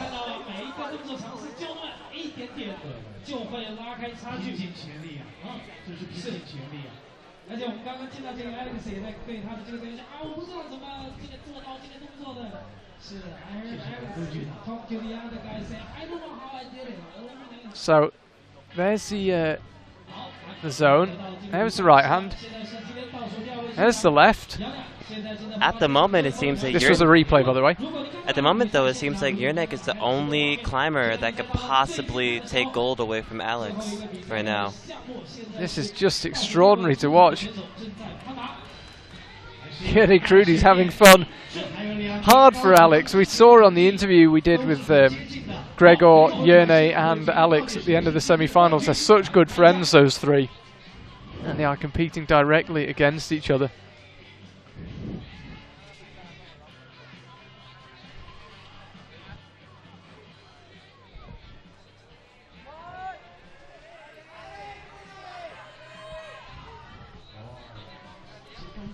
So 2 minutes left for Jerne to do something about this. So Alex Kazanov is going to get a medal,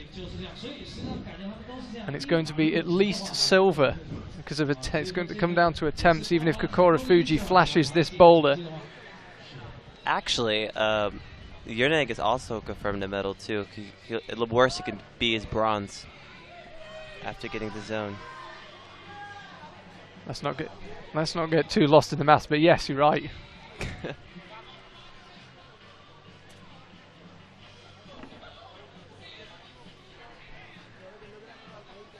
It's going to come down to attempts. It's going to be very, very tight. Alex Kazanov is currently leading the way.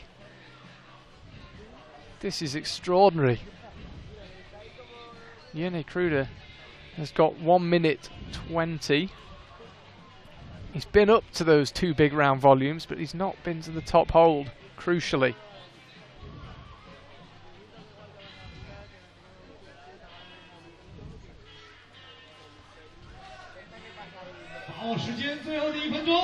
So Jerne pulls back on with a minute to go. Boulder number 4. He's already been so close to the top.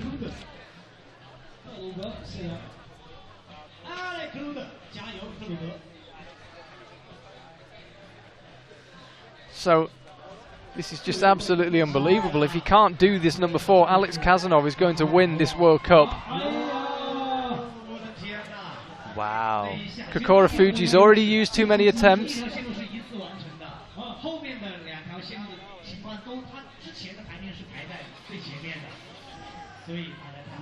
That left foot hold just getting worse and worse as more pairs of shoes go across it. Wow. And he can't do it.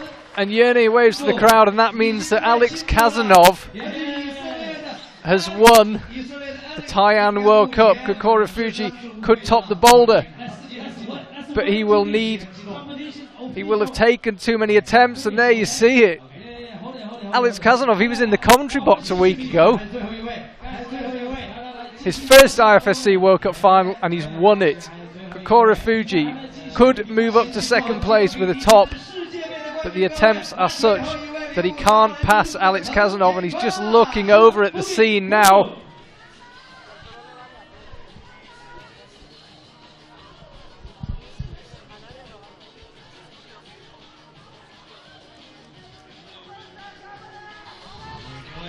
So here's Kokoro Fuji. We just need to calm down and watch him because he can move himself up to second place with the top here. Oh, wow. And this could be a flash from Kokoro Fuji. Can see the top hold, and he can touch the top hold, but he can't stay on it.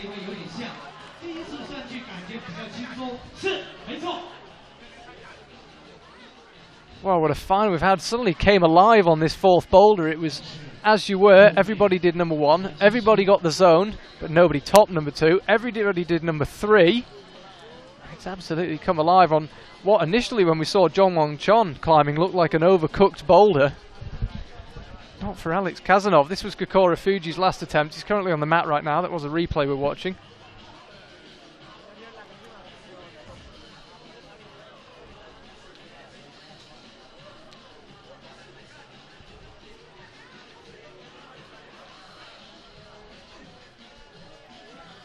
So 2:40 left for Kokoro Fuji. 2 minutes 40 left of this men's final.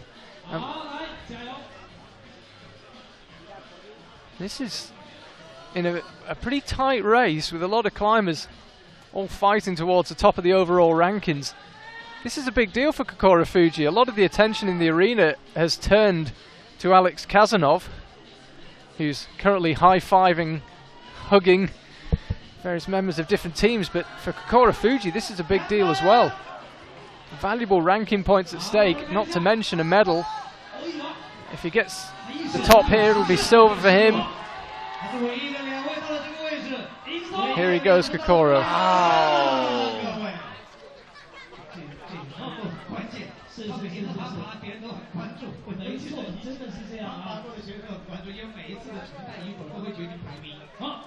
One minute 40 left to do something about this. I could see Alex Kazanov, he's about 10 meters away from us. A string of people lining up to congratulate him, and as well they might. He couldn't believe he made the final. He's only gone and won it. Yeah, he is super psyched.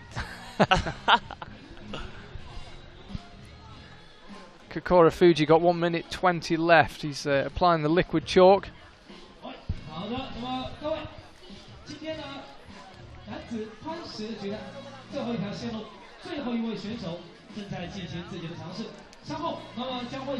It's Kokoro, it seems, saving his energy. There you can see it.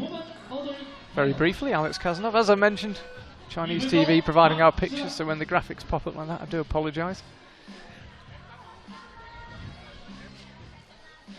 50 seconds to go for Kokoro to do something about this.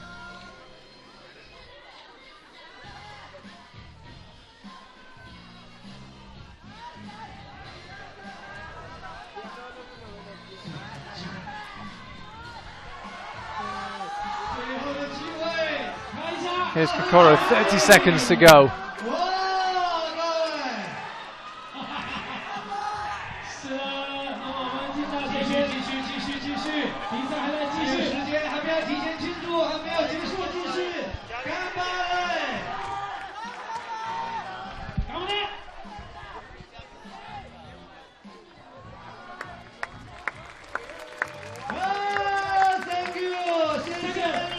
So, no joy for Kokoro Fuji.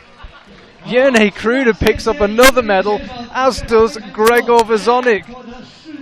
Well, we interviewed the three of them together, Alex Kazanov, Jerne Kruder and Gregor Vezonik. They are the three medalists. Wow. Kai, I was beginning to wonder if we weren't going to have a great final on the first three boulders. Absolutely came alive on number 4. Oh my god, yeah, that was intense. And there we see it, Jan Hoyer congratulating Alex Kazanov. You had the feeling that Alex could win it once he topped number 4, because it seemed like a really hard boulder. Oh, wow.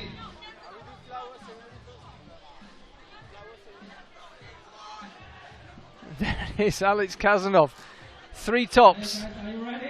Jerne Kruder and Gregor Vezonik rounding out the podium. Rei Sugimoto, Kokoro Fuji and Jongwon Chon. The rest of the top 6. That final just absolutely came alive in the last 20 minutes.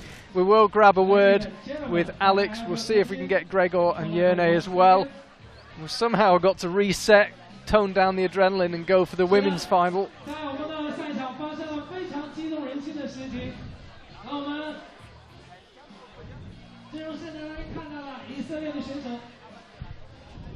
Route setters just going on stage. I'll make some minor adjustments before the women's final.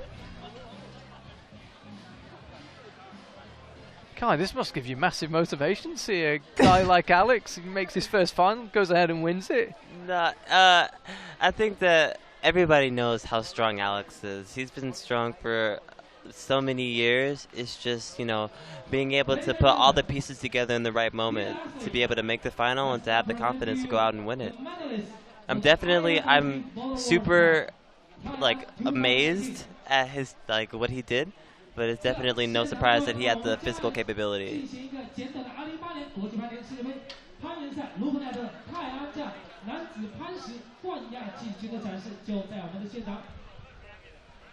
As I say, we're going to have a brief ceremony before the women's final commences, and we'll also, as I say, grab a word with at least Alex. We'll see who else we can get, and we'll see when the women's final gets underway. In third place, representing Slovenia, Gregor. Congratulations. Here we are, Gregor Vazonic. Well, I think if you said to him at the start of 2018 that 4 World Cups in, he'd have won 2 medals, he'd have been pretty happy with that. Absolutely, yeah. He's What? had an amazing season. First semi was last year in Mumbai. Second one was Moscow. He picked up a bronze medal that day. It's only his 4th semi-final here in Tai'an. He's got 2 medals. That's a pretty good rate of return. Yene Kruder, 3rd medal in 4 World Cups.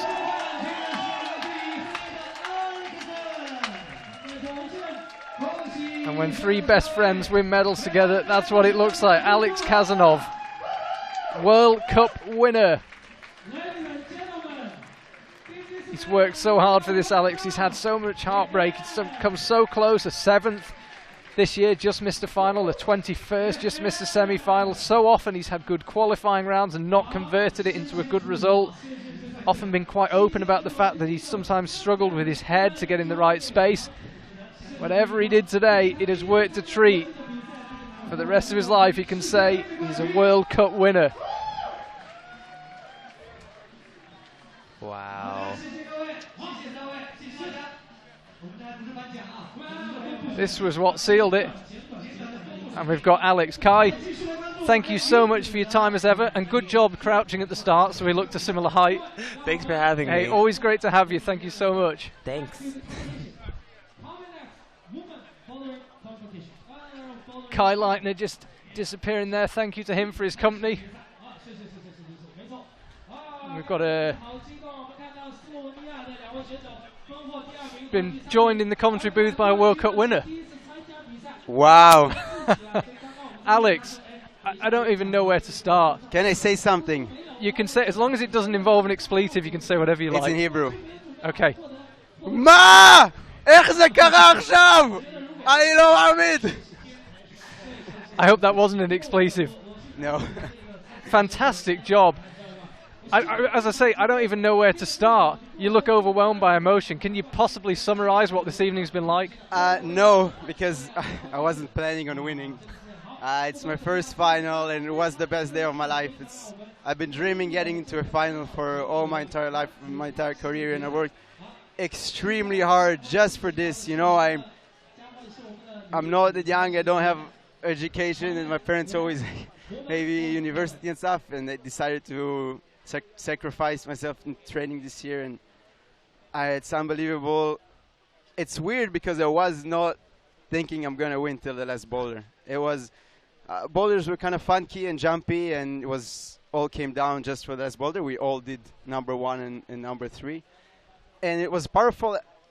I thought if Sean didn't do it and Ray didn't do it, so who am I to do it? But it's clicked, and I'm speechless. I don't know. My emotions didn't. I don't think I understood that I just won a World Cup. That I just achieved my life dream. I think it's going to take a few weeks for it to sink in, but we would maybe say in the after party though. Yeah, maybe in the after. A few beers might help. Do we? Can we pinpoint exactly what the difference is? I mean, you've had some 21st this year, you had a 7th place, you've had some near misses, you've had times where you've not quite converted a good qualifying round into a good result. Any idea what was different today? My mental approach. So there's a few things that I did that involved my mental approach. One is I did not expect anything. So I made it to finals, which was really nice. First of all, my goal in China was make semis. I'd never planned on making finals here. I knew I'm not doing well in this World Cup. Made semis, I did my goal. I climbed totally free without expectations in the semi. Made it to finals, was overwhelmed. And again, I didn't have any expectations. But the second thing is shifting between minds. Wise man once told me, and he knows it's him, that you have to shift your minds between focuses, and you cannot be just too focused or just too calm. And I did it. I shift my mind between being calm and being explosive, especially on the last boulder, and yeah, it worked for me. And earlier on, I interviewed you and Gregor on Yerne together, and you're the podium. Does that make it even more special? I mean, you couldn't make it any better, could you? It's crazy. They're like my best friends in the World Cup, and I couldn't expect a better podium. And one more thing goes for Alexei Rubtsov, and he's just standing there, doesn't hear me, but he told me some things that helped me to progress so much and motivated me to progress so much. So I'm really thankful for him. He might watch it in the replay later. Hey, well, Alex, for the rest of your life, you can say, I'm a World Cup winner. It's been a long time coming, even to get to a final, but a win, just unbelievable. Massive congratulations. Thank you so much. Okay, enjoy the after party. Thank you. It's going to be some party. Oh, yeah, definitely it will. Well done. We'll get to the women's final. Thank you. And we're underway with the women's final. Apologies if the interview overran with Alex. We've got a guest heading over to help me talk you through this women's final. Sasha Gale, first climber out, already on the wall.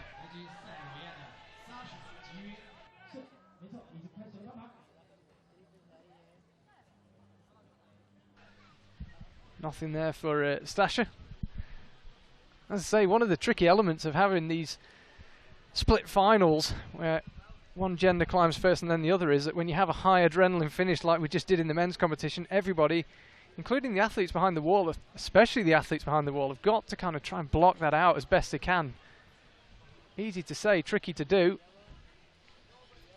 And Stasha Gale, the first to try her luck, qualified in 6th place and therefore climbs first in the final. 2 minutes left for her. She's going yellow, red, green.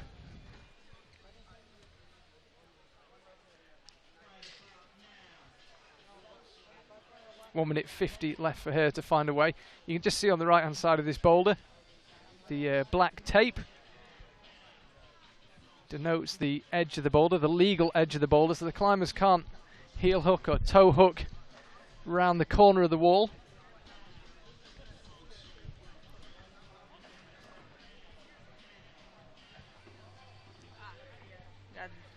And I'm joined by my third very special guest in the commentary box, Anna Tsiganova. Already competed in the speed finals earlier on. Thank you for joining me. You're welcome. It was an exciting men's final. Hopefully we can get a bit more of the same. It's crazy. So I'm so happy for Alex, and it's so impressive. Well, his parents are Russian. He's kind of an honorary Russian. Yeah. So you'll take it. Yeah, and he speaks Russian, so yeah. I'm so happy for him. So let's have a look, Stasha. This is women's one. Yeah. 2 yellow volumes, 2 red volumes, and 2 green volumes to finish, and this looks pretty hopeful for Stasha. 40 seconds to go. Yeah, I hope she's getting close. Yes. Maybe it's better to move the left hand a little bit more left. Yeah, but this. And a slap for the top for Stasha, but no success. Have you been able to study the women's boulders a little bit? Yeah. I come and watch a little bit, try to find some betas. Like, I'm not so professional boulderers, but then I watching it, I I have some ideas how to do this. You think she went too quick to the top there? Maybe a bit slower is better? Yeah. Because I think these volumes on these conditions have not so perfect friction. So coming there dynamically, maybe it's not the best way. Yeah. Here's Johanna Faber. What an extraordinary day for her as well. We've been talking about Alex Kazanov. Let's not forget Johanna Faber, and following her, Kyra Condi. Johanna 21st in Meiringen. Heartbreaking place to finish, just missing the semis. Missed out at Moscow, and then came 15th in Chongqing. But this is her first final. Best finish of 8th. That was in Mumbai in 2017. Done lots of lead and Boulder youth competitions, but first senior final. Yeah, that's good, and yeah, I think Austrian team full of strong girls like her, and it's very impressive. Well, we've mentioned it a few times on the live stream, but their new facility in Innsbruck is extraordinary. It seems to be paying off, getting consistently good results. And there is women's 1. Yeah, and how does Tasha did the zone? She's jumped both hands to, yeah. I think it's the best way. Just tricky. This time Johanna Faber sticks the zone. Yeah. Got just over 2 minutes left, so time for another attempt should she need one. This would be a great start for her if she could start the final with a top. Stashigeo came close. It's quite a battle. It's a simple looking boulder. There's only 7 volumes on it, but such complex movements. Yeah, I think this boulder is very complex because you need to jump a little bit in the beginning, and it's so tricky and coordinative. And next, you need to push hard, and the top is very coordinative. So yeah, I think it's very nice boulder.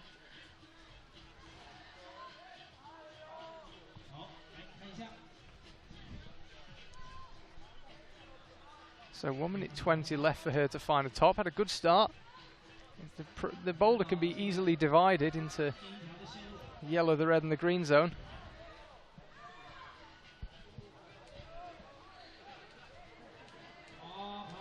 Yeah. Yes. She's up to the second to last volume. The one above it, that again is just out of shot. Apologies if that's something of a recurring theme. Yeah, come on. Here's the top. And this could be an amazing start for Johanna Faber. She's got 45 seconds left. It's a physical boulder. Yeah. And she's made it work. Yeah, good job. So she gets it done. The boulder is topped. Great work from Johanna Faber.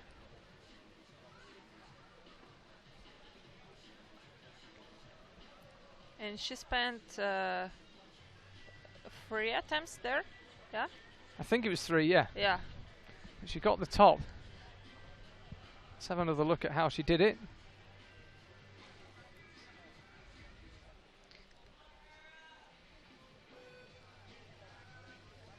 It's not the most dignified move. Yeah, but you need to have quite good flexibility, and so Kyra Condi begins her attempt. 4 minutes begins, 4 minutes flat. First final for her as well. Yeah, this finals is so much full of new people, and that's very nice. Yeah, we were talking about the fact that Janja Garnbrett and Shauna Coxey aren't here, and it maybe frees up 2 spaces in the final, and Johanna Faber and Kyra Condi have taken advantage.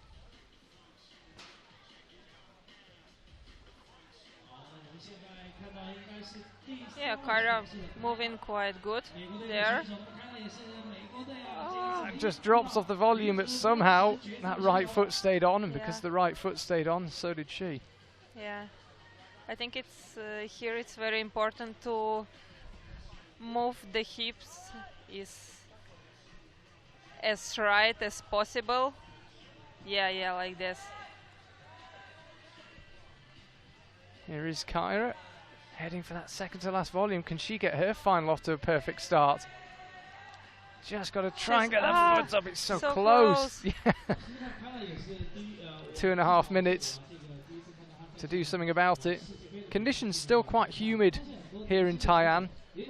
Still not ideal. The sun's disappeared behind the lead wall that you can see behind Kyra there, but still not ideal conditions. When you've put in a lot of effort like that, you sweat a lot. You need to take a bit of time, regather your energy, dry your hands, reapply the liquid chalk.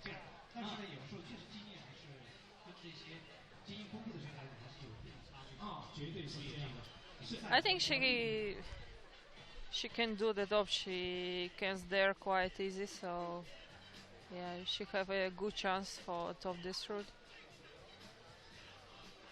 She actually had idiopathic scoliosis, curved spine. Oh, really? Yeah, Kyra Condi had 10 of her vertebrae fused together. Oh.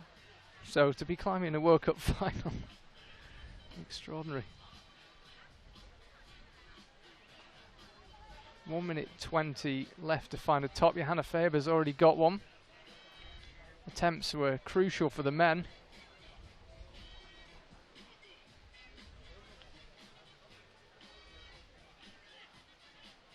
Just over a minute to go on this one.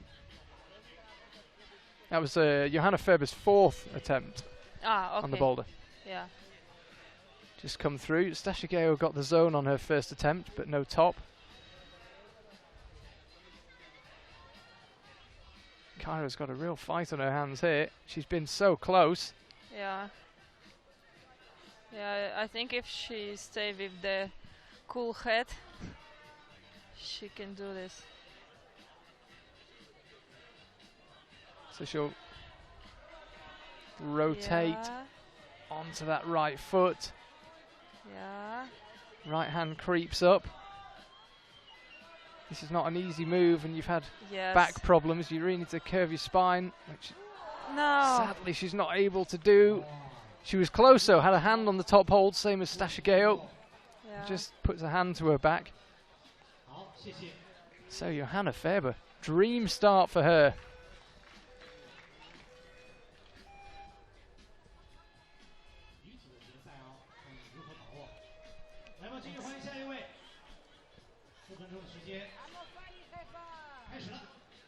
That was Kyra's last attempt. So Fanny Gibert out onto the mats, French national champion. Yeah, Fanny had very nice start of the season. She missed just finals in Chongqing. In Chongqing, yeah, 8th there, but 5th in Meiringen and 5th in Moscow. Yeah. And climbing really, really well. Yeah, she tried dynamic beta, but I think the previous beta was more safe if you do it statically.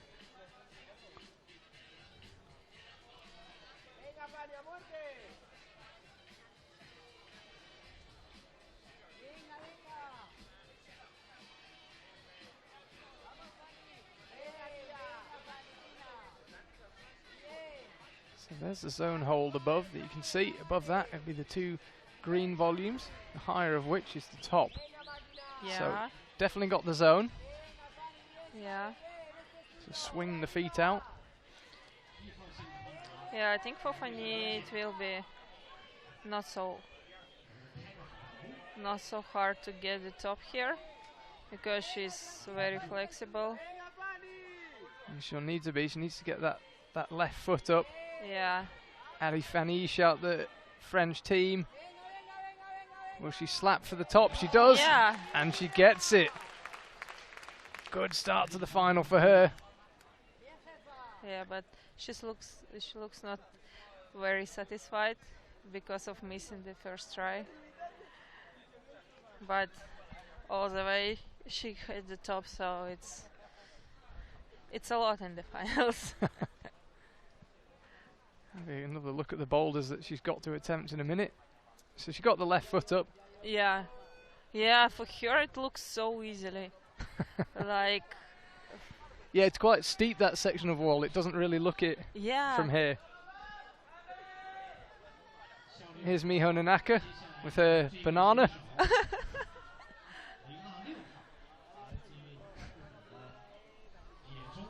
Famous banana that appears every week on the finals. She's been so consistent this year. First, second and second. Her 3 results before this evening. Yeah, nice. She get the zone by dynamic beta. It was, and it's cool to see the Japanese how they do the dynamic moves, but for flash, and it's so safe for this. It looks like they done this move million times ago. And that's really nice work from Akio. No, you're right. They do the dynamic moves, but it. But yeah, it looks so safe. It doesn't look risky. Yeah. And she calmly walks off the stage. She was only on for 45 seconds. Yeah. How many times she spent on this on her try? About less than 1 minute. 45 seconds. Yeah. Apologies. I called her Akio. Just saying. This is Akio Noguchi. Apologies. Yeah. It's been a long hot day in the sun. Apologies. There is Akio. She chooses the apple, whereas Miho had the banana. I think Jerne Kruder will choose the bottle of the beer. I think he will tonight. Yeah. So Akio, for me, has looked just maybe 1% ahead of Miho this weekend, but we'll see.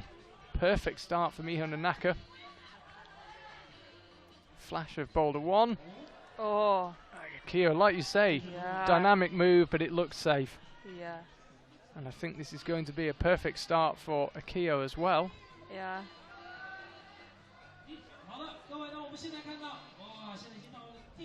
Yes. No problem for Akio. Well, it's looked like this the whole time that we've been in China, that those two are really competing against each other. Yeah, like Japanese nationals. Yeah, they're just fighting it out for the gold. It could all change. At a top from Johanna Faber and Fanny Gibert, but it's as you were really with Akio Noguchi and Miho Nanaka looking in control.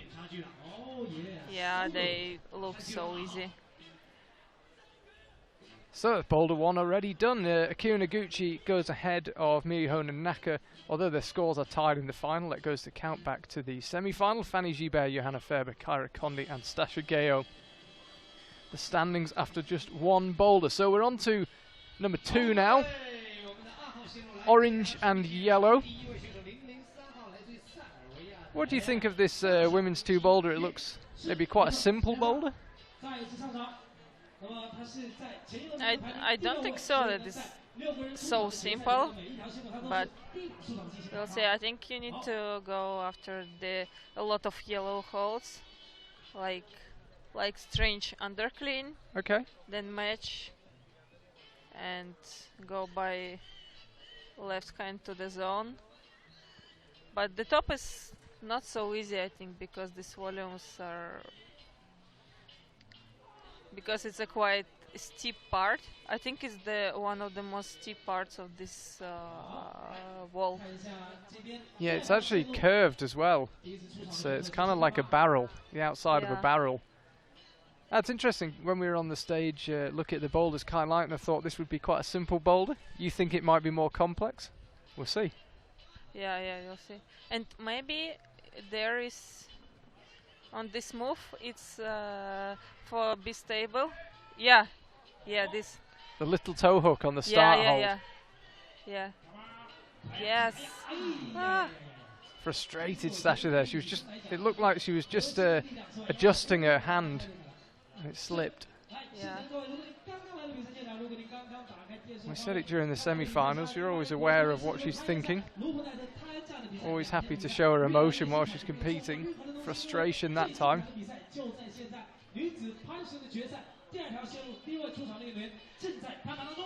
First climber to attempt women's 2. Just over 2 minutes of her 4 remaining.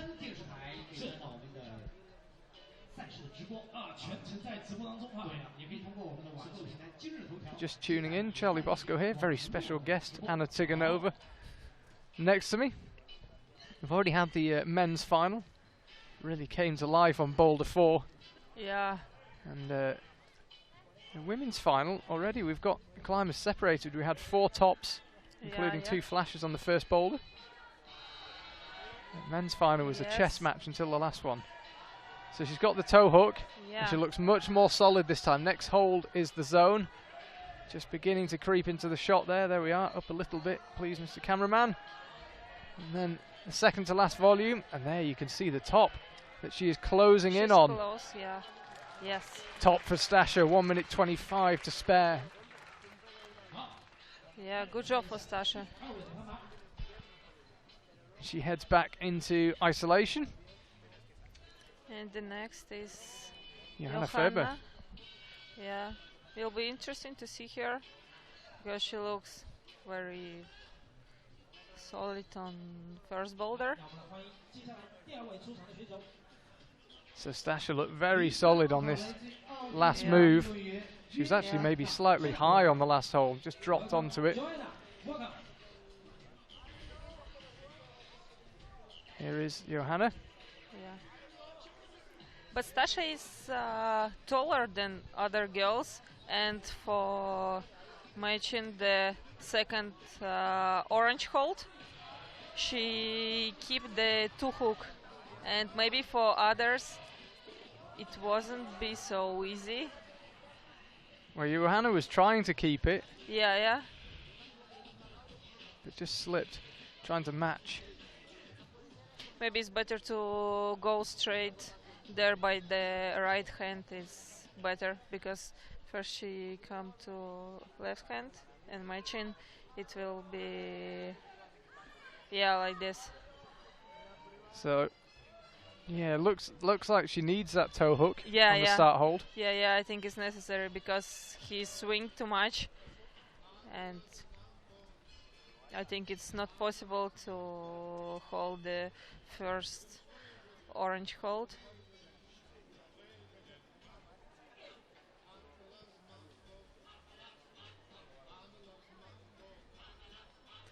Yeah, one more try.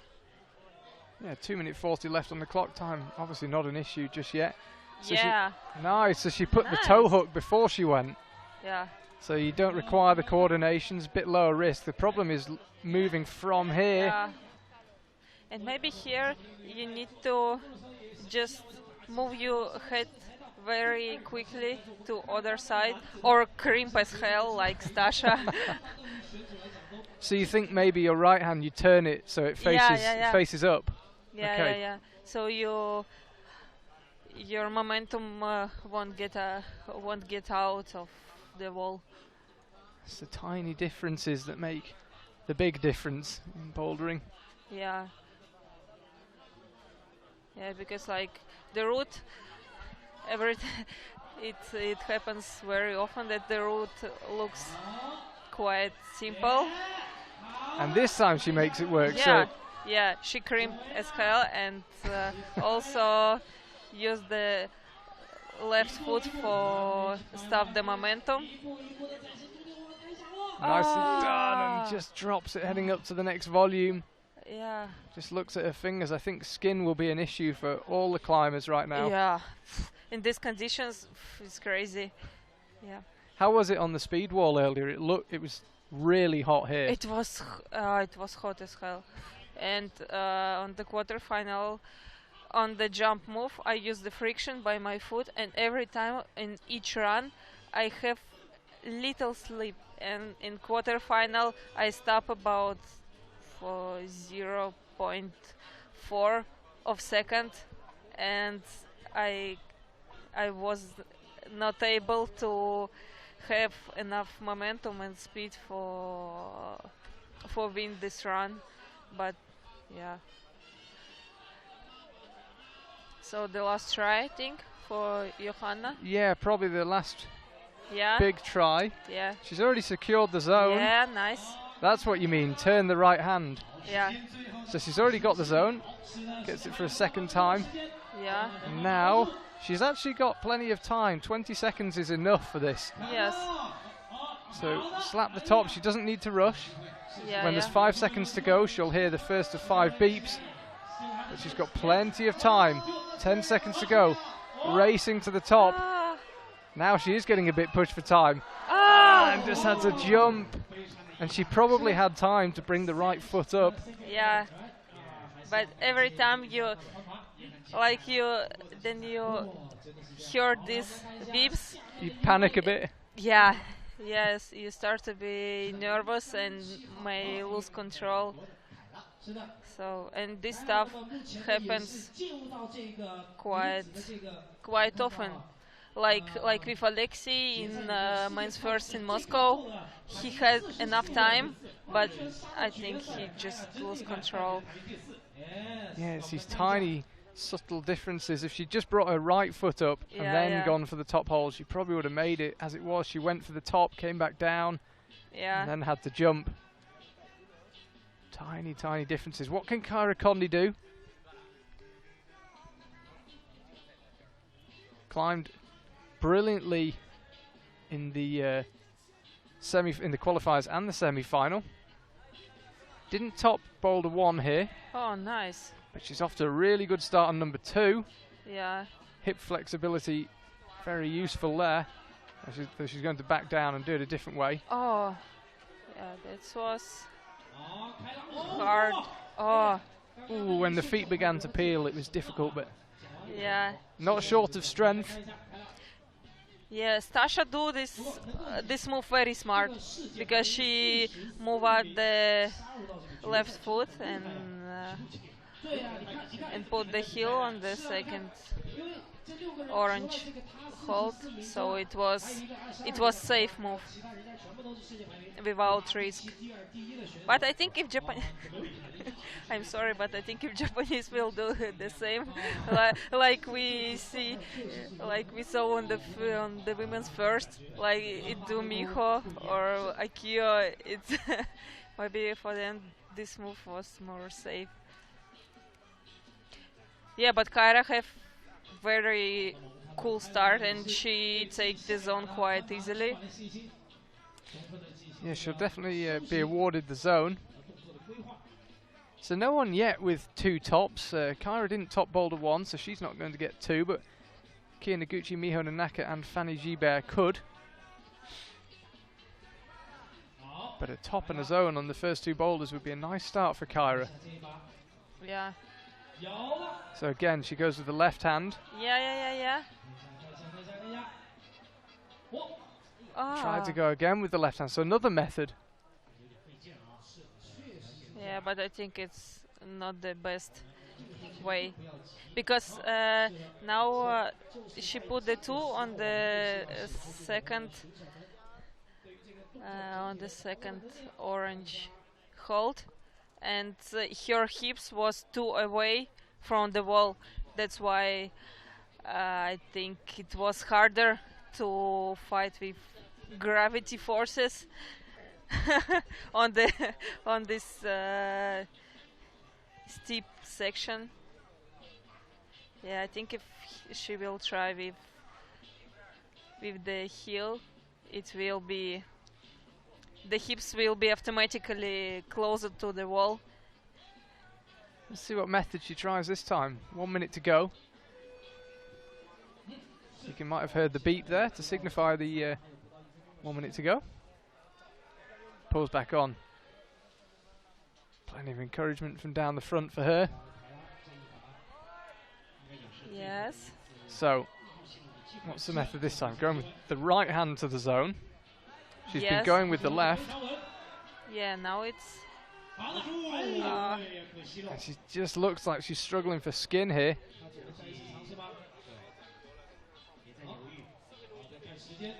If she will try. Yeah, it looks like she's going to try again. She's already secured the zone, and she'll get a long rest after this, so why not? Yeah. But I think, yeah, she knew that was an abortive attempt. Yeah. So 2 zones for her to get started. Yeah. So 4 minutes starts again. And now it's... Fanny Gibert. Oui. Je parle français un petit peu. So she's the latest to try this one. Got it done on number 1 on her second attempt. She can become the first climber to have 2 tops. Yeah, I think for Fanny it's real.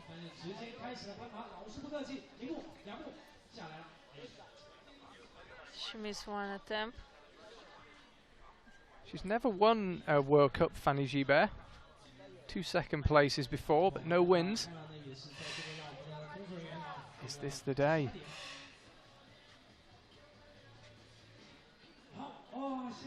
If she will use the 2 hook on the starting hold, maybe.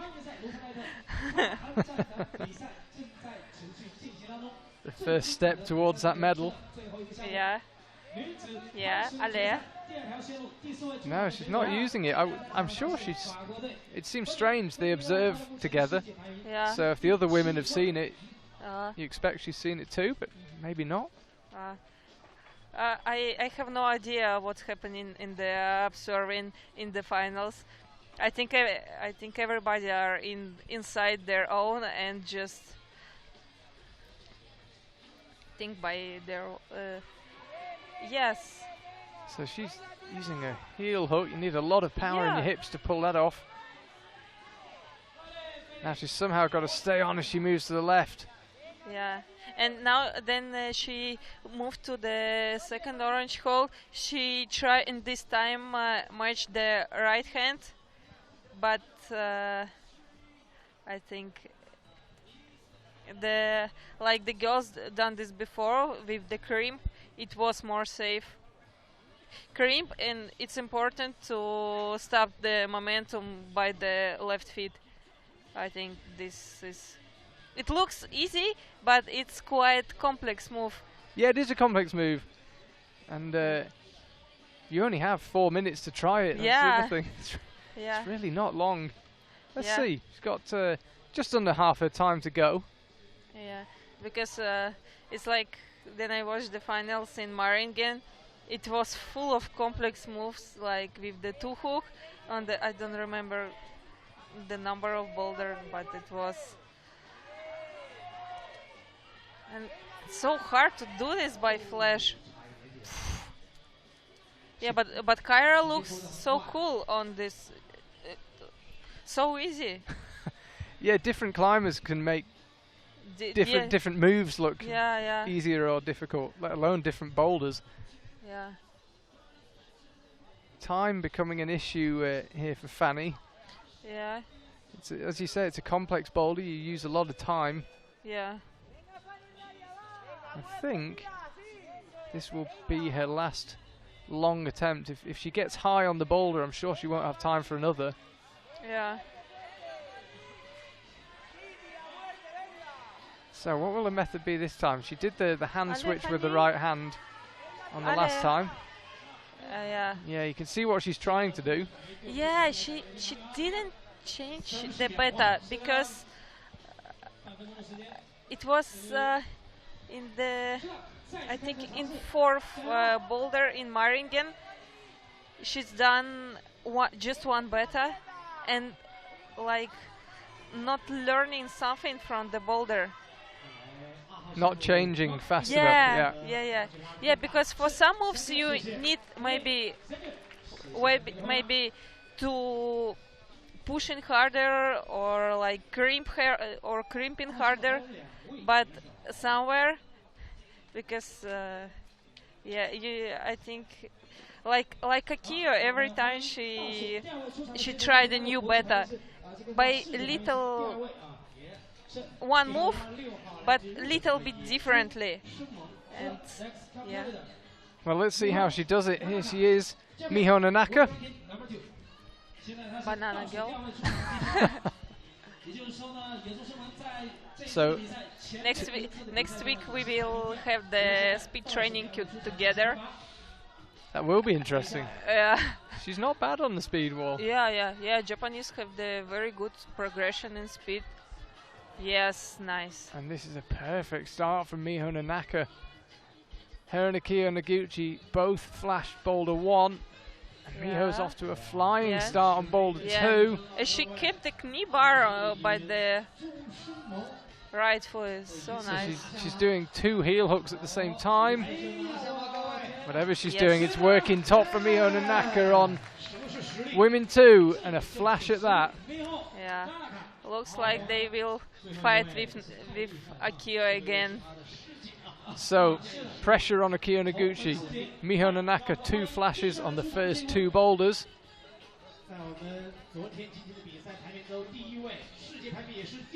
Remember, Akio finished higher in the semi-final. We hope it doesn't come to that, but we have already had countback be an issue once this season.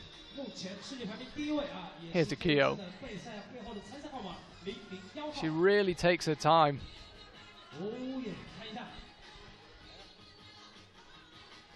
4-time Boulder World Cup overall champion. Made 11 finals in the 15 events she took part in over the last couple of years. Extraordinarily consistent, never seems to get injured, never seems to lose form, never seems to feel pressure.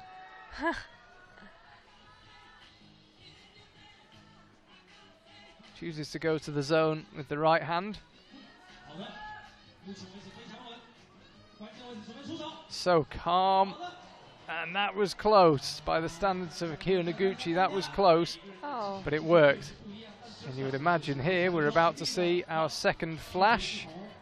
The left hand there, the right hand joins it. Took about 10 seconds longer than Miho, but the same outcome. Flash for Miho, flash for Akio. And already those 2 pulling away. 2 tops for them. Stasha Geo and Johanna Faber 3rd and 4th after 2 boulders with 1 top and 2 zones. Fanny Gibert with 1 top and 1 zone. And Kyra Condi, 2 zones, currently in 6th place. You can see lovely sunset here in Tai'an, Mount Tai illuminated, behind the venue. Lovely evening. Lovely evening to sit and watch some bouldering. And the women now go over to the left-hand side of the wall. And this boulder is on the pink and blue volumes that you can see right in front of the person, the judge with the pink t-shirt holding their hand up. So this was a replay of Stasha on women's 2. Got it done on her 3rd go. She was the first climber to top it. She was the first climber out. Here she is on women's 3.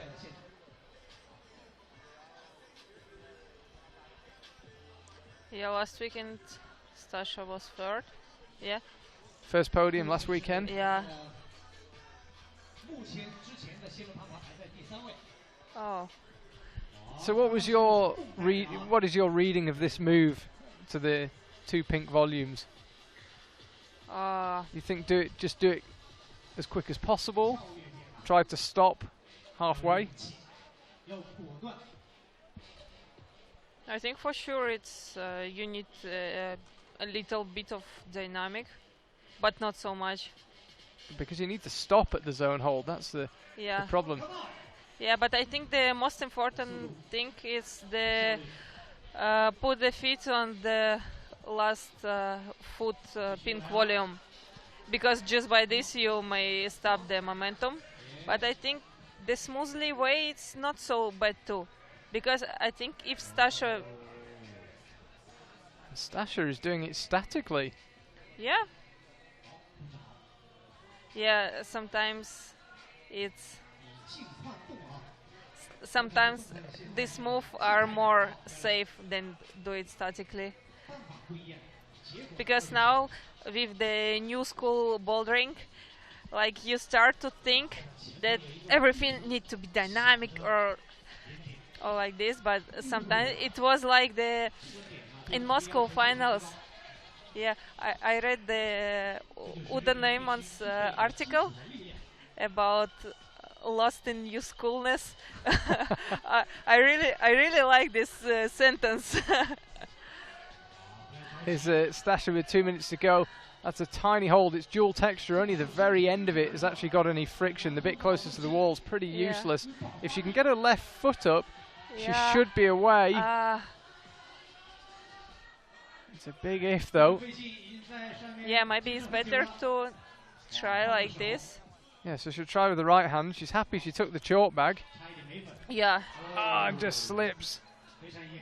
Minute and a half to go, though. She'll have another attempt. Yeah, it's an interesting point that you make. Just because it looks like a running jump, it doesn't mean you have to do a running jump. Yeah. And she's found a way to not do it. Yeah. I think she'll go for the static again. Yes, yeah. For sure it's more safe. And I think Stasha is very strong on the slabs. Yeah, I remember the European Championship in Munich. So that was so impressive how she did this slab. Yeah, reigning European champion we're watching right now with 50 seconds left on her attempt on women's 3. Came into the boulder in the 3rd place after the first 2. It's relatively positive, the right-hand side of that right-hand pink volume. But it's not great for the feet. You can see muscles tensed in the right leg Maybe it's better gripping. to put the knee on the left-hand volume. Stasha using every centimetre of wall here. Yeah, come on, stand. Somehow stayed on after the right hand, fired back and almost leaving her off the wall. And she looks pretty disappointed with that one. Oh, that's such a shame. She saved it. Her right hand fired backwards. Yeah. Looked like it was going to rotate her off the wall.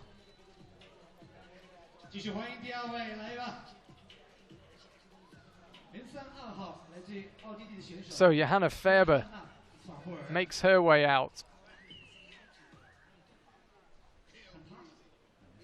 Climbed in her 3rd semi-final ever this morning. Climbs in her 1st final this evening. How will she tackle this move?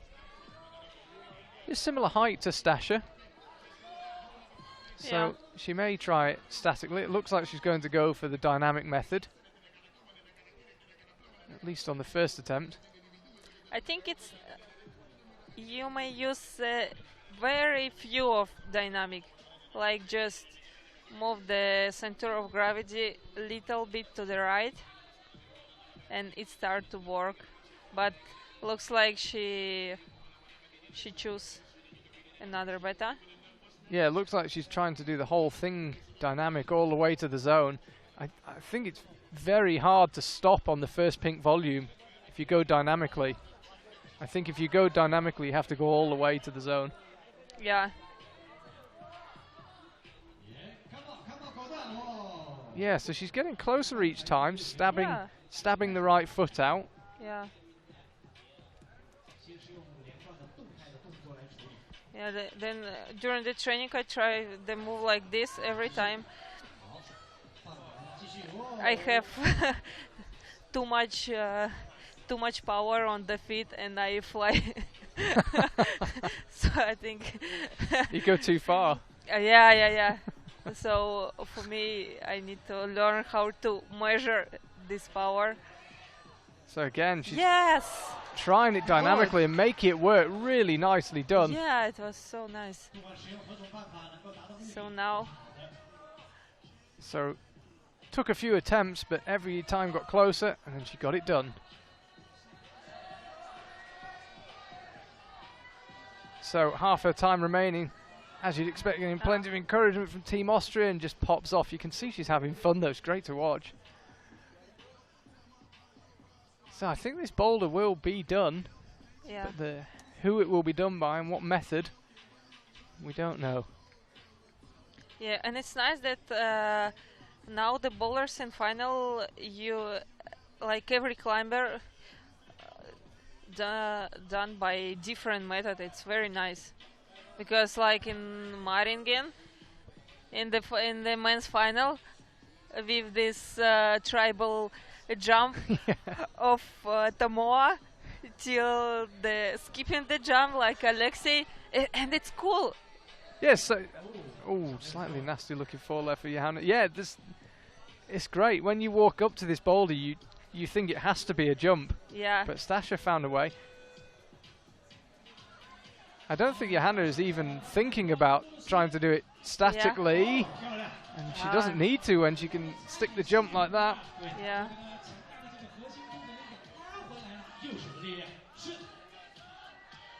Yeah, now she tried the same beta. That is hip flexibility right there. Well, glute flexibility, hamstrings. Maybe it's better to sit. Yeah, apparently it is possible to kind of sit on one of the volumes. Yeah. The reed setters, of course, spend all day trying these boulders. They think they've found every method. Yeah. Now, I don't think... Well, she'll have another go. I'm pretty sure she won't have enough time because she's already got the zone, so this is for the top only. But with 10 seconds to go, well, you never know. If she could pull something really extraordinary out of the bag, it might be possible, but I think with 4 seconds to go, it might be optimistic. No for Johanna Faber. Yeah, but she's done this dynamic part of the road, and it's so nice. Here comes Kyra Condi, latest to attempt this boulder. No tops for her so far in the final. She's got both zones of the two boulders she's attempted, but hasn't got a top. We haven't seen a top yet on this women's 3. It's a very different final to what we saw with the men. So Kyra tried the dynamic method too.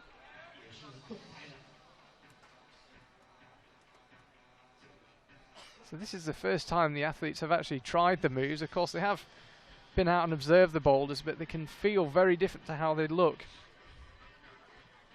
Here she goes. And that was a different rhythm again. Yeah. She almost stopped on the first volume. Yeah. Really slowed down.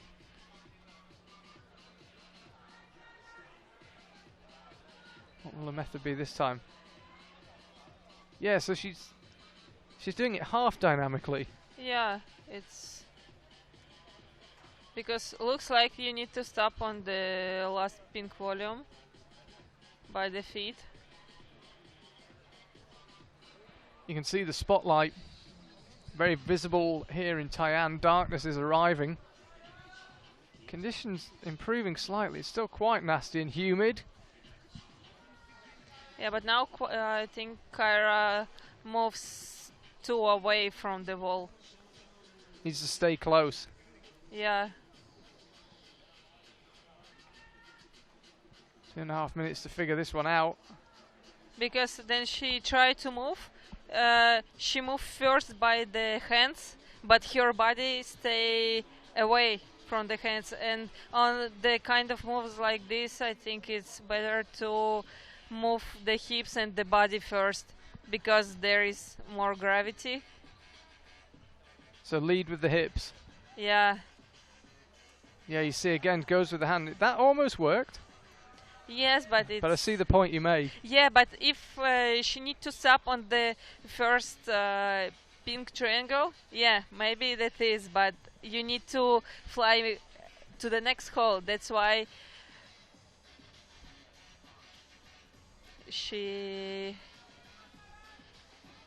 need to look more to the zone than doing the jumps like this. Yeah, I wonder if she'll try something different. 1 minute 30 to go. 4 minutes, of course, for each climber on each boulder. Yeah, but on the last attempt,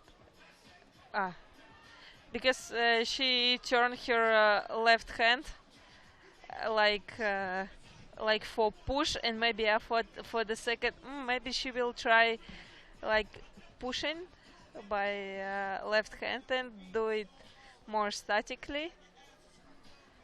But we'll see. 1 minute to go. 1 minute to go. What will the method be this time? Again, No, she's leading with the hands, like you say. Yeah. She's been close a couple of times. It looks possible for her, but time will be her enemy here. Yeah. Yeah. I think in this situation, it's very important to have the coach or somebody who may tell to you like try other better, but by the secret words. Because sometimes it's necessary.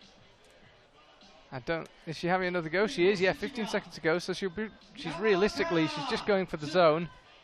Yeah. Well, she's touching the zone, but she's not controlling it, so Kyra, no top on women's 3 for her. She'll have a shot at claiming a top on women's 4.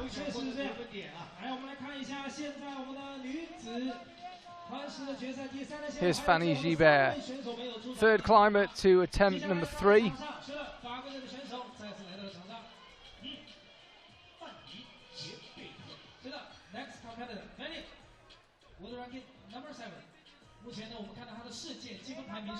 Yeah, it will be interesting which way we'll choose Fanny. Dynamic too. Yeah, it's definitely going dynamic. And that was pretty close.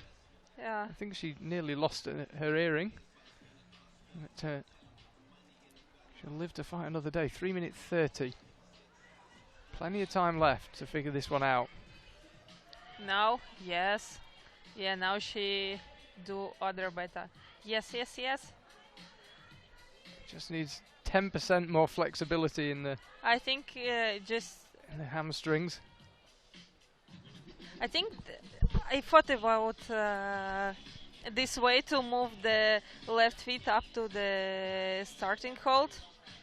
I think she needs just a little bit more space and pushing by shoulder. And that is close from Fanny Gibert. Yeah, I think. More than enough time to figure this one out. I think both betas are good. She takes reasonably long rests, Fanny Gibert. We saw Kyra Conley burning through a lot of attempts very quickly at the end. But Fanny taking a pretty long rest there. Yes. And getting it done. Just composes herself. And it seems to have worked. She's just doing some cleaning. Yeah. Rocking onto the right foot, left foot behind. Now Nice. this looks promising from Fanny. She should be able to stand up from here. And it's a pretty good screw-on hold she's going for. You've got to jump a bit though. Yes. That is how you do it. Fanny Gibert, first climber to top boulder number 3. She has 2 tops now.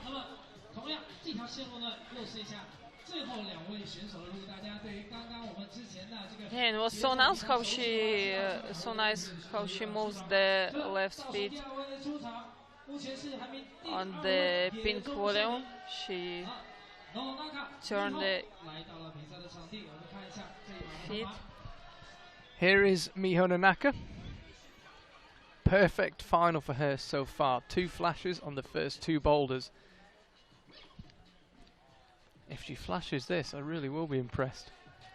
Because we've seen lots of different methods and a few attempts required to figure it out. I will be not surprised if she flashed, but no. Yeah, this type of moves is very cool for spend the attempts.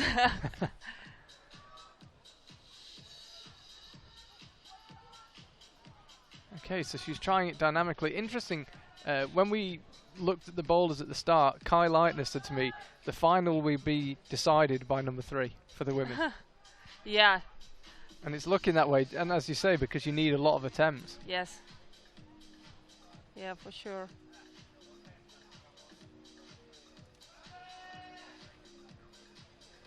Miho knows that. She's not rushing here. That's where she's headed. Oh, and so close. Looked like she was going to hold that. I think Akio will try the static method. Maybe. Maybe. We'll see. But she's that bit taller. It might just help. I think now on the repeat, you may see like... Yes, good. That was perfect example of how to do that move from Miho Nanaka. Oh, nice. Ah! I'm not sure what body part was being flexible there. It didn't really look possible, that move, but almost made it work. So that's 3 attempts used already.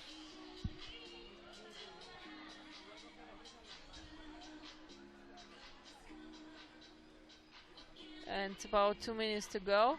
So yeah, shoulder power and flexibility. Fanny Gibert did an amazing method on that one with the left foot behind. Okay, so now she can seemingly do that move whenever she wants.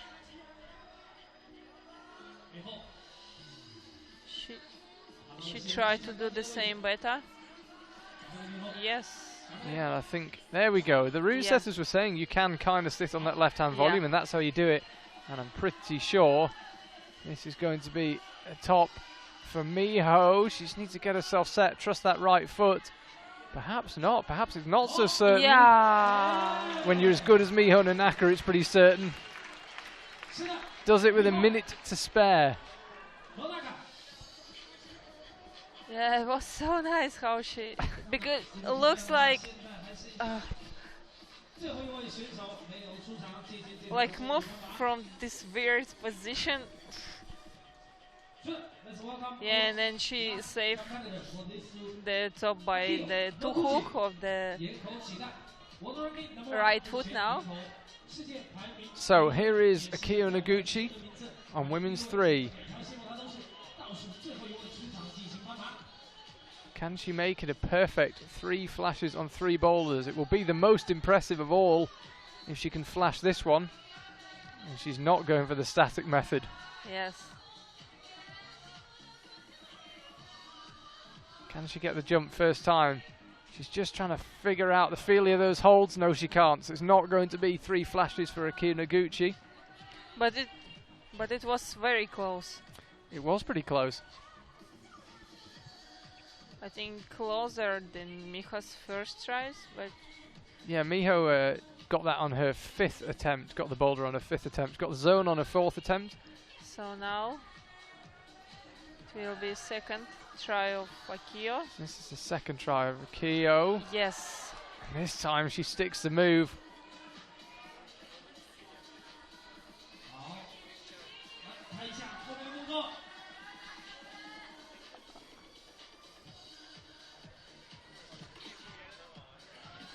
Up to that tiny dual texture hold that links the 2 volumes with the top hold, and she's looking very controlled here. She's a bit taller as well than Miho, so that hold is a bit closer. Akio Noguchi gets its 2nd go. That'll be enough for them to go into the last boulder, with Akio just needing to match what Miho does to win the competition. So, final boulder of the evening. Where's this final gone? You can see the judges making their way over to the right. Women's 4 is up those green and pink volumes. There they are, just slightly to the left of men's 2 on the blue volumes. And here's how it stands after 3 boulders. So Akio Noguchi leading the way. Miho Nanaka and Fanny Gibert making up the rest of the podium.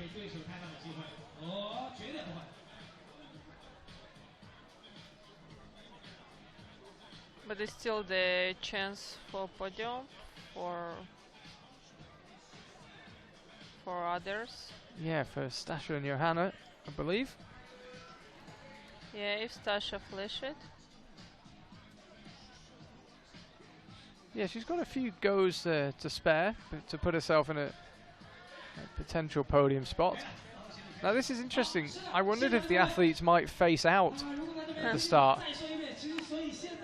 Yeah, but not every time face out it's useful. Maybe easier to start, but not easier to move. Yeah, yeah, exactly. Nice movement by Stasha. Yeah, this is our first chance to have a look at women's 4. The next hole is the zone. You can see the tape. You can't just see the hole. Just to, yeah. As I've said a few times, just zoom out a wee bit more, Mr. Cameraman. Yeah, I think now it's important to move the right feet up to the pink volume. It looks like she's going from there. Oh, it's close. Yeah, I think if you move the right feet on the pink volume and turn the feet inside, so you may take it, or maybe use the 2 hook. But still go. She went with the right hand. You think that's the correct way? Go with the right hand, or maybe with the left? I think there is more important to keep the feet stable.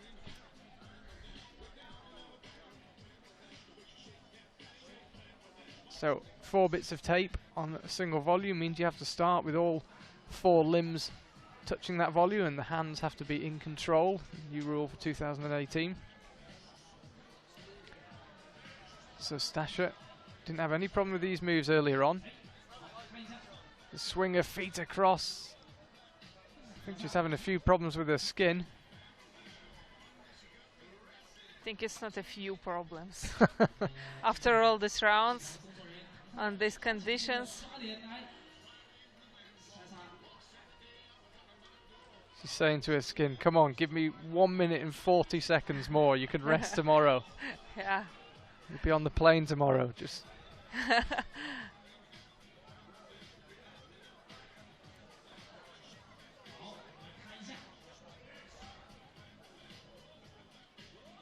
So what will the method be here? She seemed to have this move quite easy on the first go and then struggled on the second go when her feet cut loose.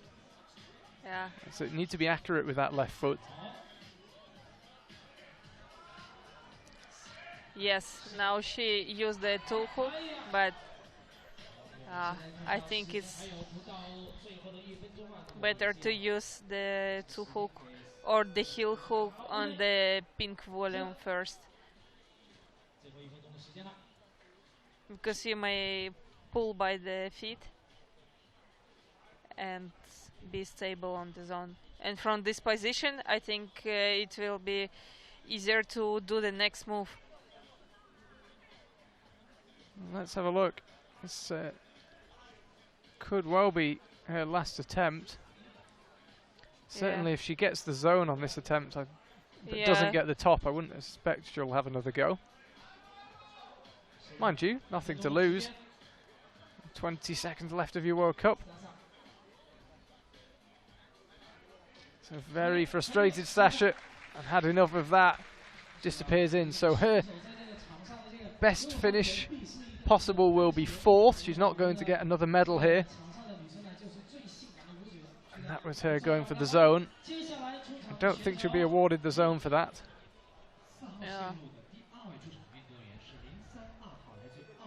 You could see her talking to her skin. Here's Johanna Faber. Top for her on Boulder 1 and then a zone on the other 2.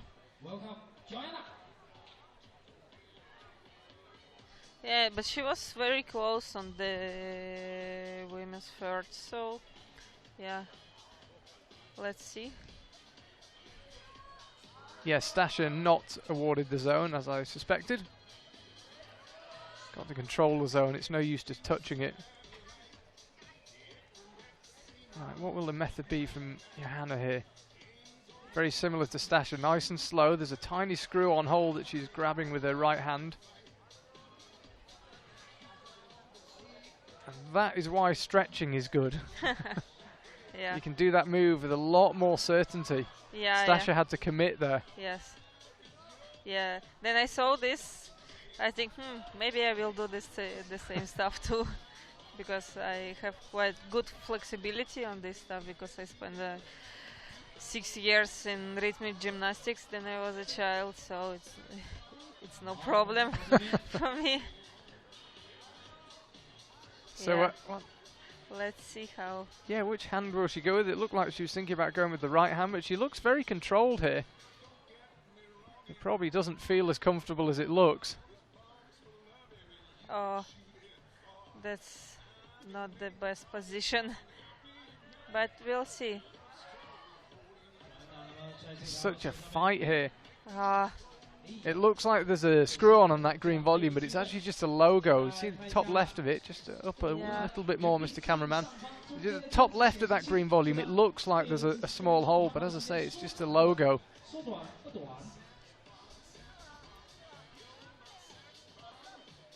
For those of you just coming in Europe or just waking up in America, welcome to Tai'an. Charlie Bosco and very special guest Anna Tsiganova alongside me, watching the women's final. It is all coming down to Boulder 4, and go back and watch the replay of the men's final. If you don't have time to watch the whole thing, just watch the fourth one. It all came to a head on Boulder 4.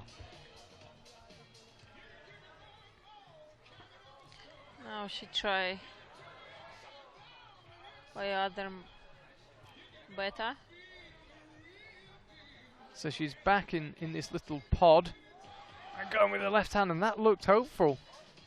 Yeah, but it's twisting too much if you do the two hook on the green volume.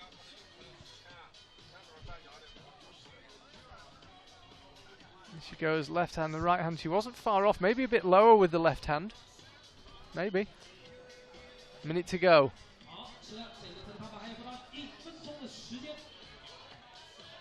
Yeah, for me it's crazy how they climb the semis and finals in the same day. Crazy, because after bouldering qualis I'm totally empty and still just able to top the speed route. Yeah, exhaustion is a factor. Of course, we're close to Johanna Faber 30 seconds ago. Of course, we had a World Cup last weekend. Most of the climbers then went to Shanghai. Yeah. Trained a bit, came here. Fatigue, a real problem. 20 seconds ago again. This is realistically, this is only really an attempt on the zone. Yeah, it could be very useful. Yes. 8 seconds to go. Again, doesn't need to panic. Here she goes. Oh, close on the zone again. She won't be awarded that. Almost certainly not. But what a day for her. Made the final. Made the semi-final, excuse me. Then made the final and claimed a top on the very first boulder. She was the first to top that one. So pretty dream start for her. And it's been a great evening for Johanna Faber.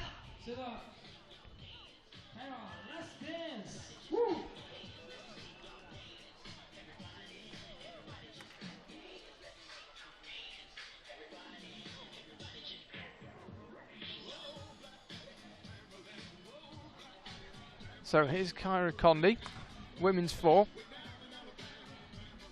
No tops for her Looks so like far in the final. No. Before it looks like she will try face out better, but no.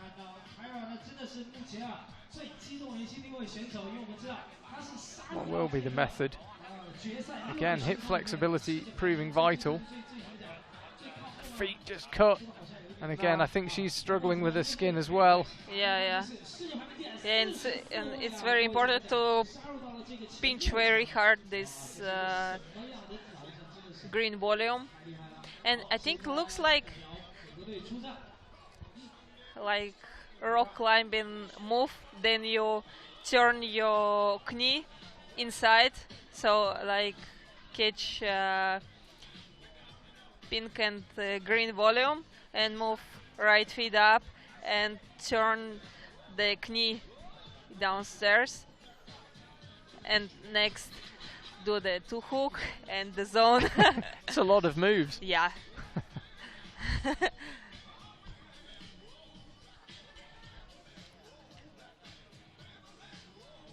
Yeah, let's have a look how. I think using chuck back on these conditions, it's very useful. Yeah, it's a good idea. Humid conditions. Are we about to see our first zone? Is she got the zone? Maybe. Maybe. I don't think they'll give her that zone, but that was definitely the closest. Yes. So all three climbers have touched it. Yes, but she was, I think,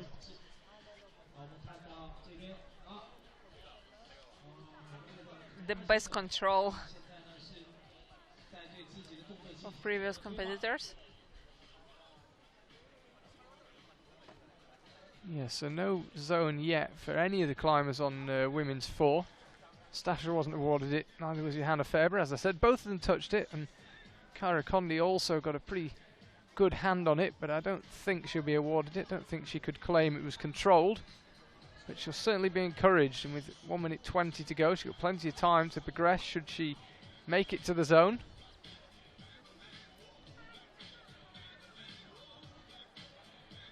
Just chalks up, as you say, good idea to take the chalk bag on this boulder.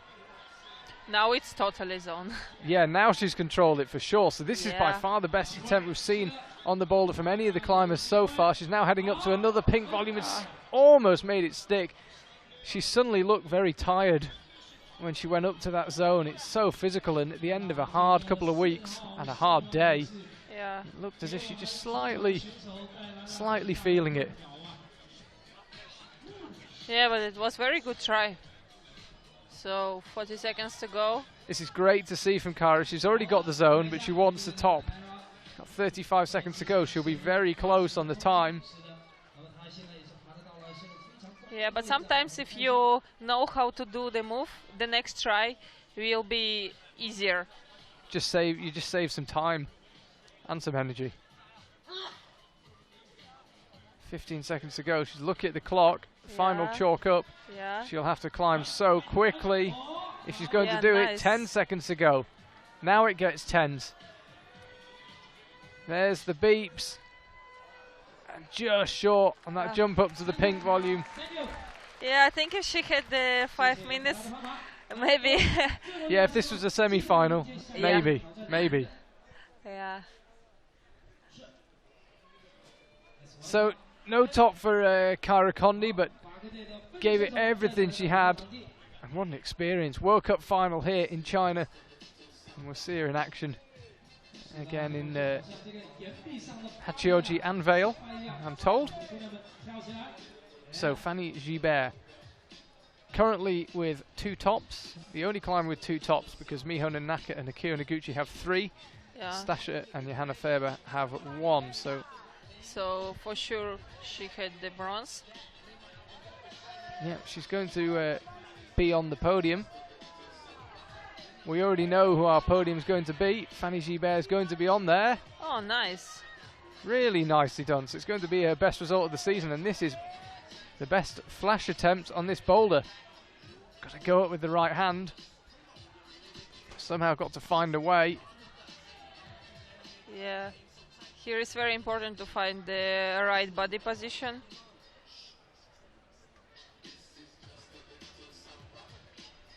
Because to stay inside of these volumes, it's not so easy how it looks. And this wall profile is quite steep, so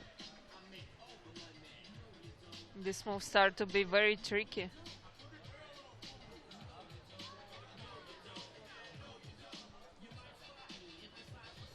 Two and a half minutes left. Fanny, she's a couple of times this evening taking a nice long rest, and she's doing so again. She's shaking out, considering her options. 2:15 left, and she pulls on for another go. Really good on her first go. Yeah, she was quite close. Let's see what the method used is.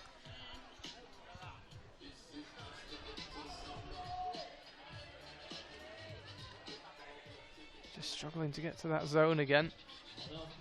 There it is. Right hand lands on the left hand.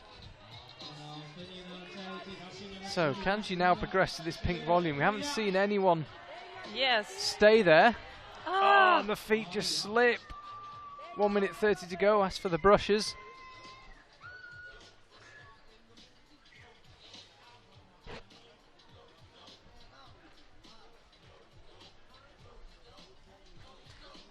Yeah, but this better with the right foot. It was good idea, but I think it's still better to keep the right foot on the pink volume. But we'll see. Danny wants some encouragement from the crowd. Let's see if she can put it to use. 55 seconds to go as she pulls on. All the climbers just beginning to look slightly tired. But it'd be great to see her top of this boulder. Fanny Gibert, she's going to collect a medal here. What colour will it be? I'm pretty sure she's already used too many attempts to move up the order, but either way, she'd love a top here. 30 seconds to go. Right hand creeps up. Left hand joins it. Now she hasn't taken a chalk bag like Kyra Condi. Got nothing to slow her down. Goes even higher on the green volume before she goes to the pink. So this is the best attempt we've seen so far from any of the climbers. 10 seconds to go. She needs to creep out to the right. There's then a big round hold and then the top. There you can see it. And time just running out. And Fanny timed out. Will she top it anyway? She might as well. Yes. So she won't. Yeah, she won't be awarded the top. But she did it anyway, just for the crowd. Nice work from Fanny Gibert. So that'll be a zone only. Shame for her, just timed out. Left the ground with 55 seconds to go, but it's such a long boulder, so many complex, balancy moves. Let's see it again.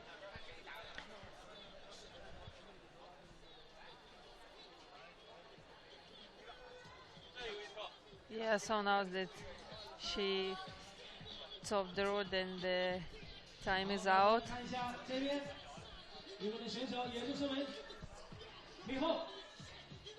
Now let's see the try of Miho.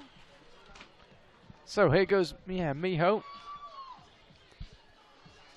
Needs to get this done very quickly, ideally. Yeah, easier said than done. I think Fanny showed to Miha that this boulder is real, aerial by flash.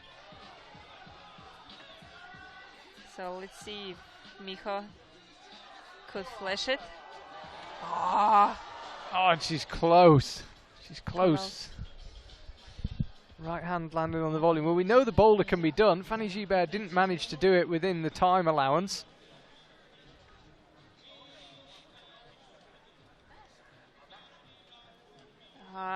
It's so hard physical move like Miha's done. I think if she keep the feet downstairs, it will be more safe. Yeah, I think all the climbers just beginning to look a bit tired. She's got more than half her time remaining here. A bit tired. After all these rounds, a bit tired. Yeah, she's taking a nice long rest here, Miho. If she can top this boulder and Akio can't do it, then Miho will win the competition. She's already going to keep up her record of finishing at least second in every World Cup so far this season.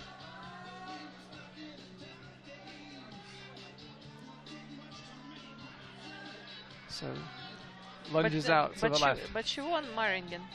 Yeah. Yeah? But she's second in Moscow and second last time out in Chongqing. And she's going to be at least second here. So she's got the zone. Yeah, but this... Now it starts to be interesting. Maybe she understands that she spent too much tries on the third boulder. and now she needs to spend less attempts than Akio, and it's. Well, it's really tight because Miho now has 3 tops and 4 zones, so she'll be in the lead when Akio comes out. Anyway, it's going to get very tight. We know that. 1 minute to go. So we saw Fanny Gibert start with 55 seconds to go and then run out of time. Yeah. Will Miho do the same? If she will do the same. But no. Yeah, she tried the other beta. So she had the chance for top. Yes. Lunges out right. Time unlikely to be an issue. She can take it quite slowly here. Yeah, but there is enough time here.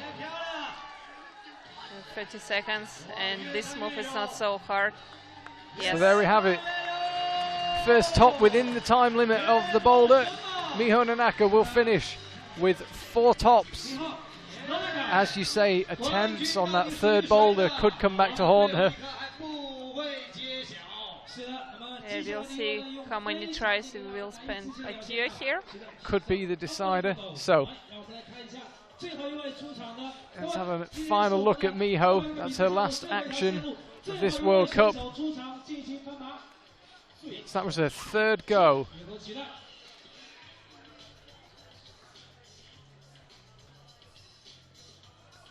But it's nice that she decided to change beta on the last try.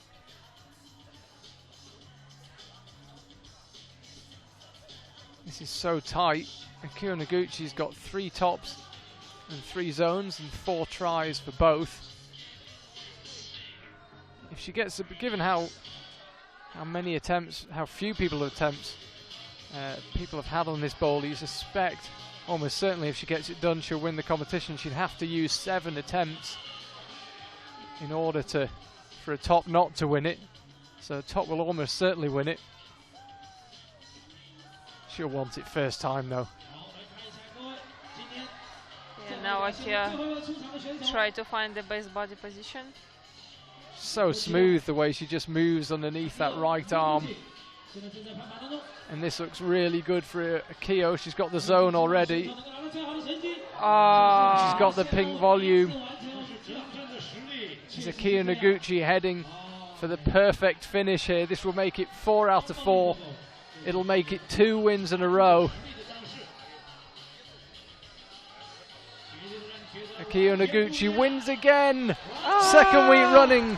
2nd Chinese World Cup in a row that she has utterly dominated. Miho Nanaka pushed her all the way last week in Chongqing. She does the same here in Tai'an, but she can't quite catch it. Akio Noguchi, the Queen of China, for the 2nd week running. Extraordinary performance. Yeah, so strong and so impressive. Yeah. Well, we've been saying it all weekend. In the absence of Yanya Garnbrett and Shauna Coxey, these two really out on a league of their own, but Akio Noguchi's just always had that extra 1% whenever it's been needed. And she finishes with 3 flashes, and the 3rd boulder she did on just her 2nd go. Yeah. 4 tops, 5 attempts on a hard set of boulders. Yeah. And there you have it. Akio Noguchi wins in China again. Miho Nanaka finishes 2nd again, and Fanny Gibert takes 3rd place, her 3rd World Cup medal. Stasha Geo just misses out on making it 2 podiums in a row. Johanna Faber and Kyra Condi 5th and 6th. Great days for those two. Let's have a quick recap of the men's results. And there you see it. Alex Kazanov, top of the pile, wins here in Tai'an. Yerne Kruder and Gregor Vazonik rounding out the podium. Yeah. What a season, though, to having Rei Sugimoto, Kokoro Fuji and Jongwon Chon, the rest of the men's top 6. We'll have a short podium ceremony, as we did for the men. Yeah. Yeah, about men. Alex told me yesterday that she bought the tickets to China, and she decided just after Moscow, and she thought, okay, if I will join, if I made it to finals in Moscow, I will fly to China, because before he didn't plan it. And she finished 7th in Moscow. This is Alex Kavanagh. Yes. Yeah. Yes. and she finished 7th in Moscow, it is like, okay, I will go to China. Yeah, good decision. When I talked to Alex in Moscow, he wasn't sure if he was coming, so... Yeah, it's so nice. Hey, you have to be in it to win it.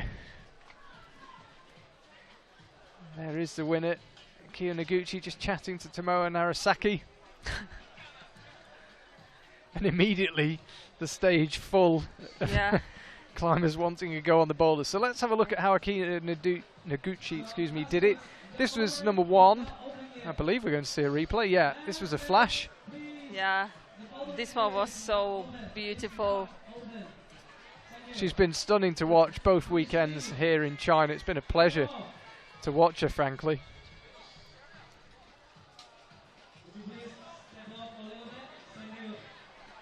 Yeah, how many years she's on this crazy high level?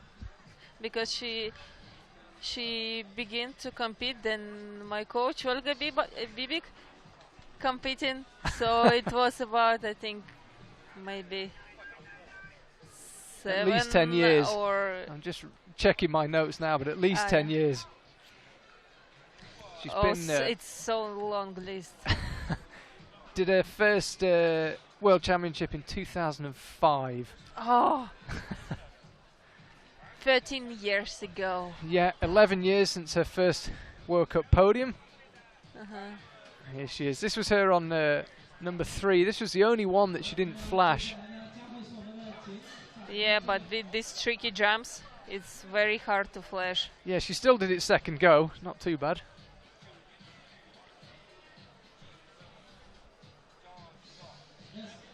Not too bad. Not bad. Not bad. I have high standards. And this was her on number 4. Flash this as well.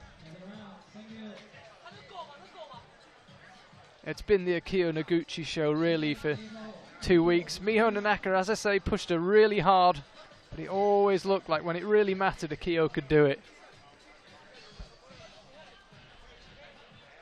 Okay, one more time this graceful jump. It's a pleasure to watch.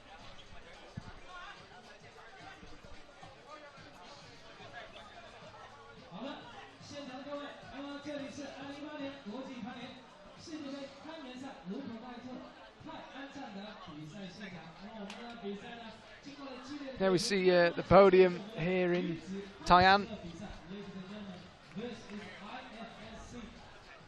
About to get underway. The presentation ceremony.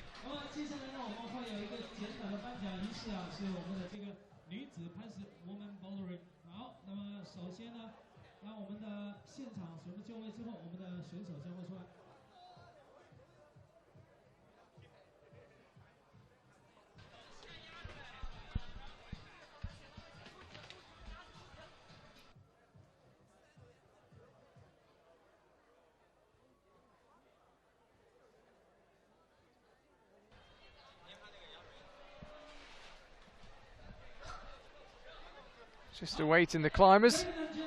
All got underway very swiftly in the men's competition. It takes a little bit longer to get the women's podium organised, but I think we're underway now. All the photographers in place.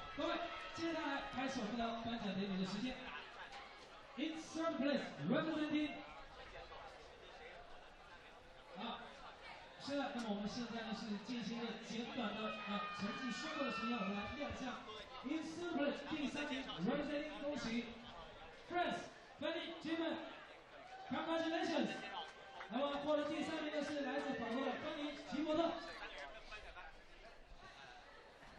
There is Fanny Gibert. Slight choreography problem. Miho Nanaka, second place for her. Looks slightly disappointed. Third, second place in a row.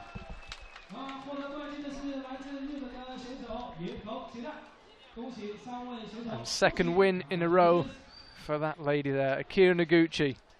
Yeah, so incredible experience.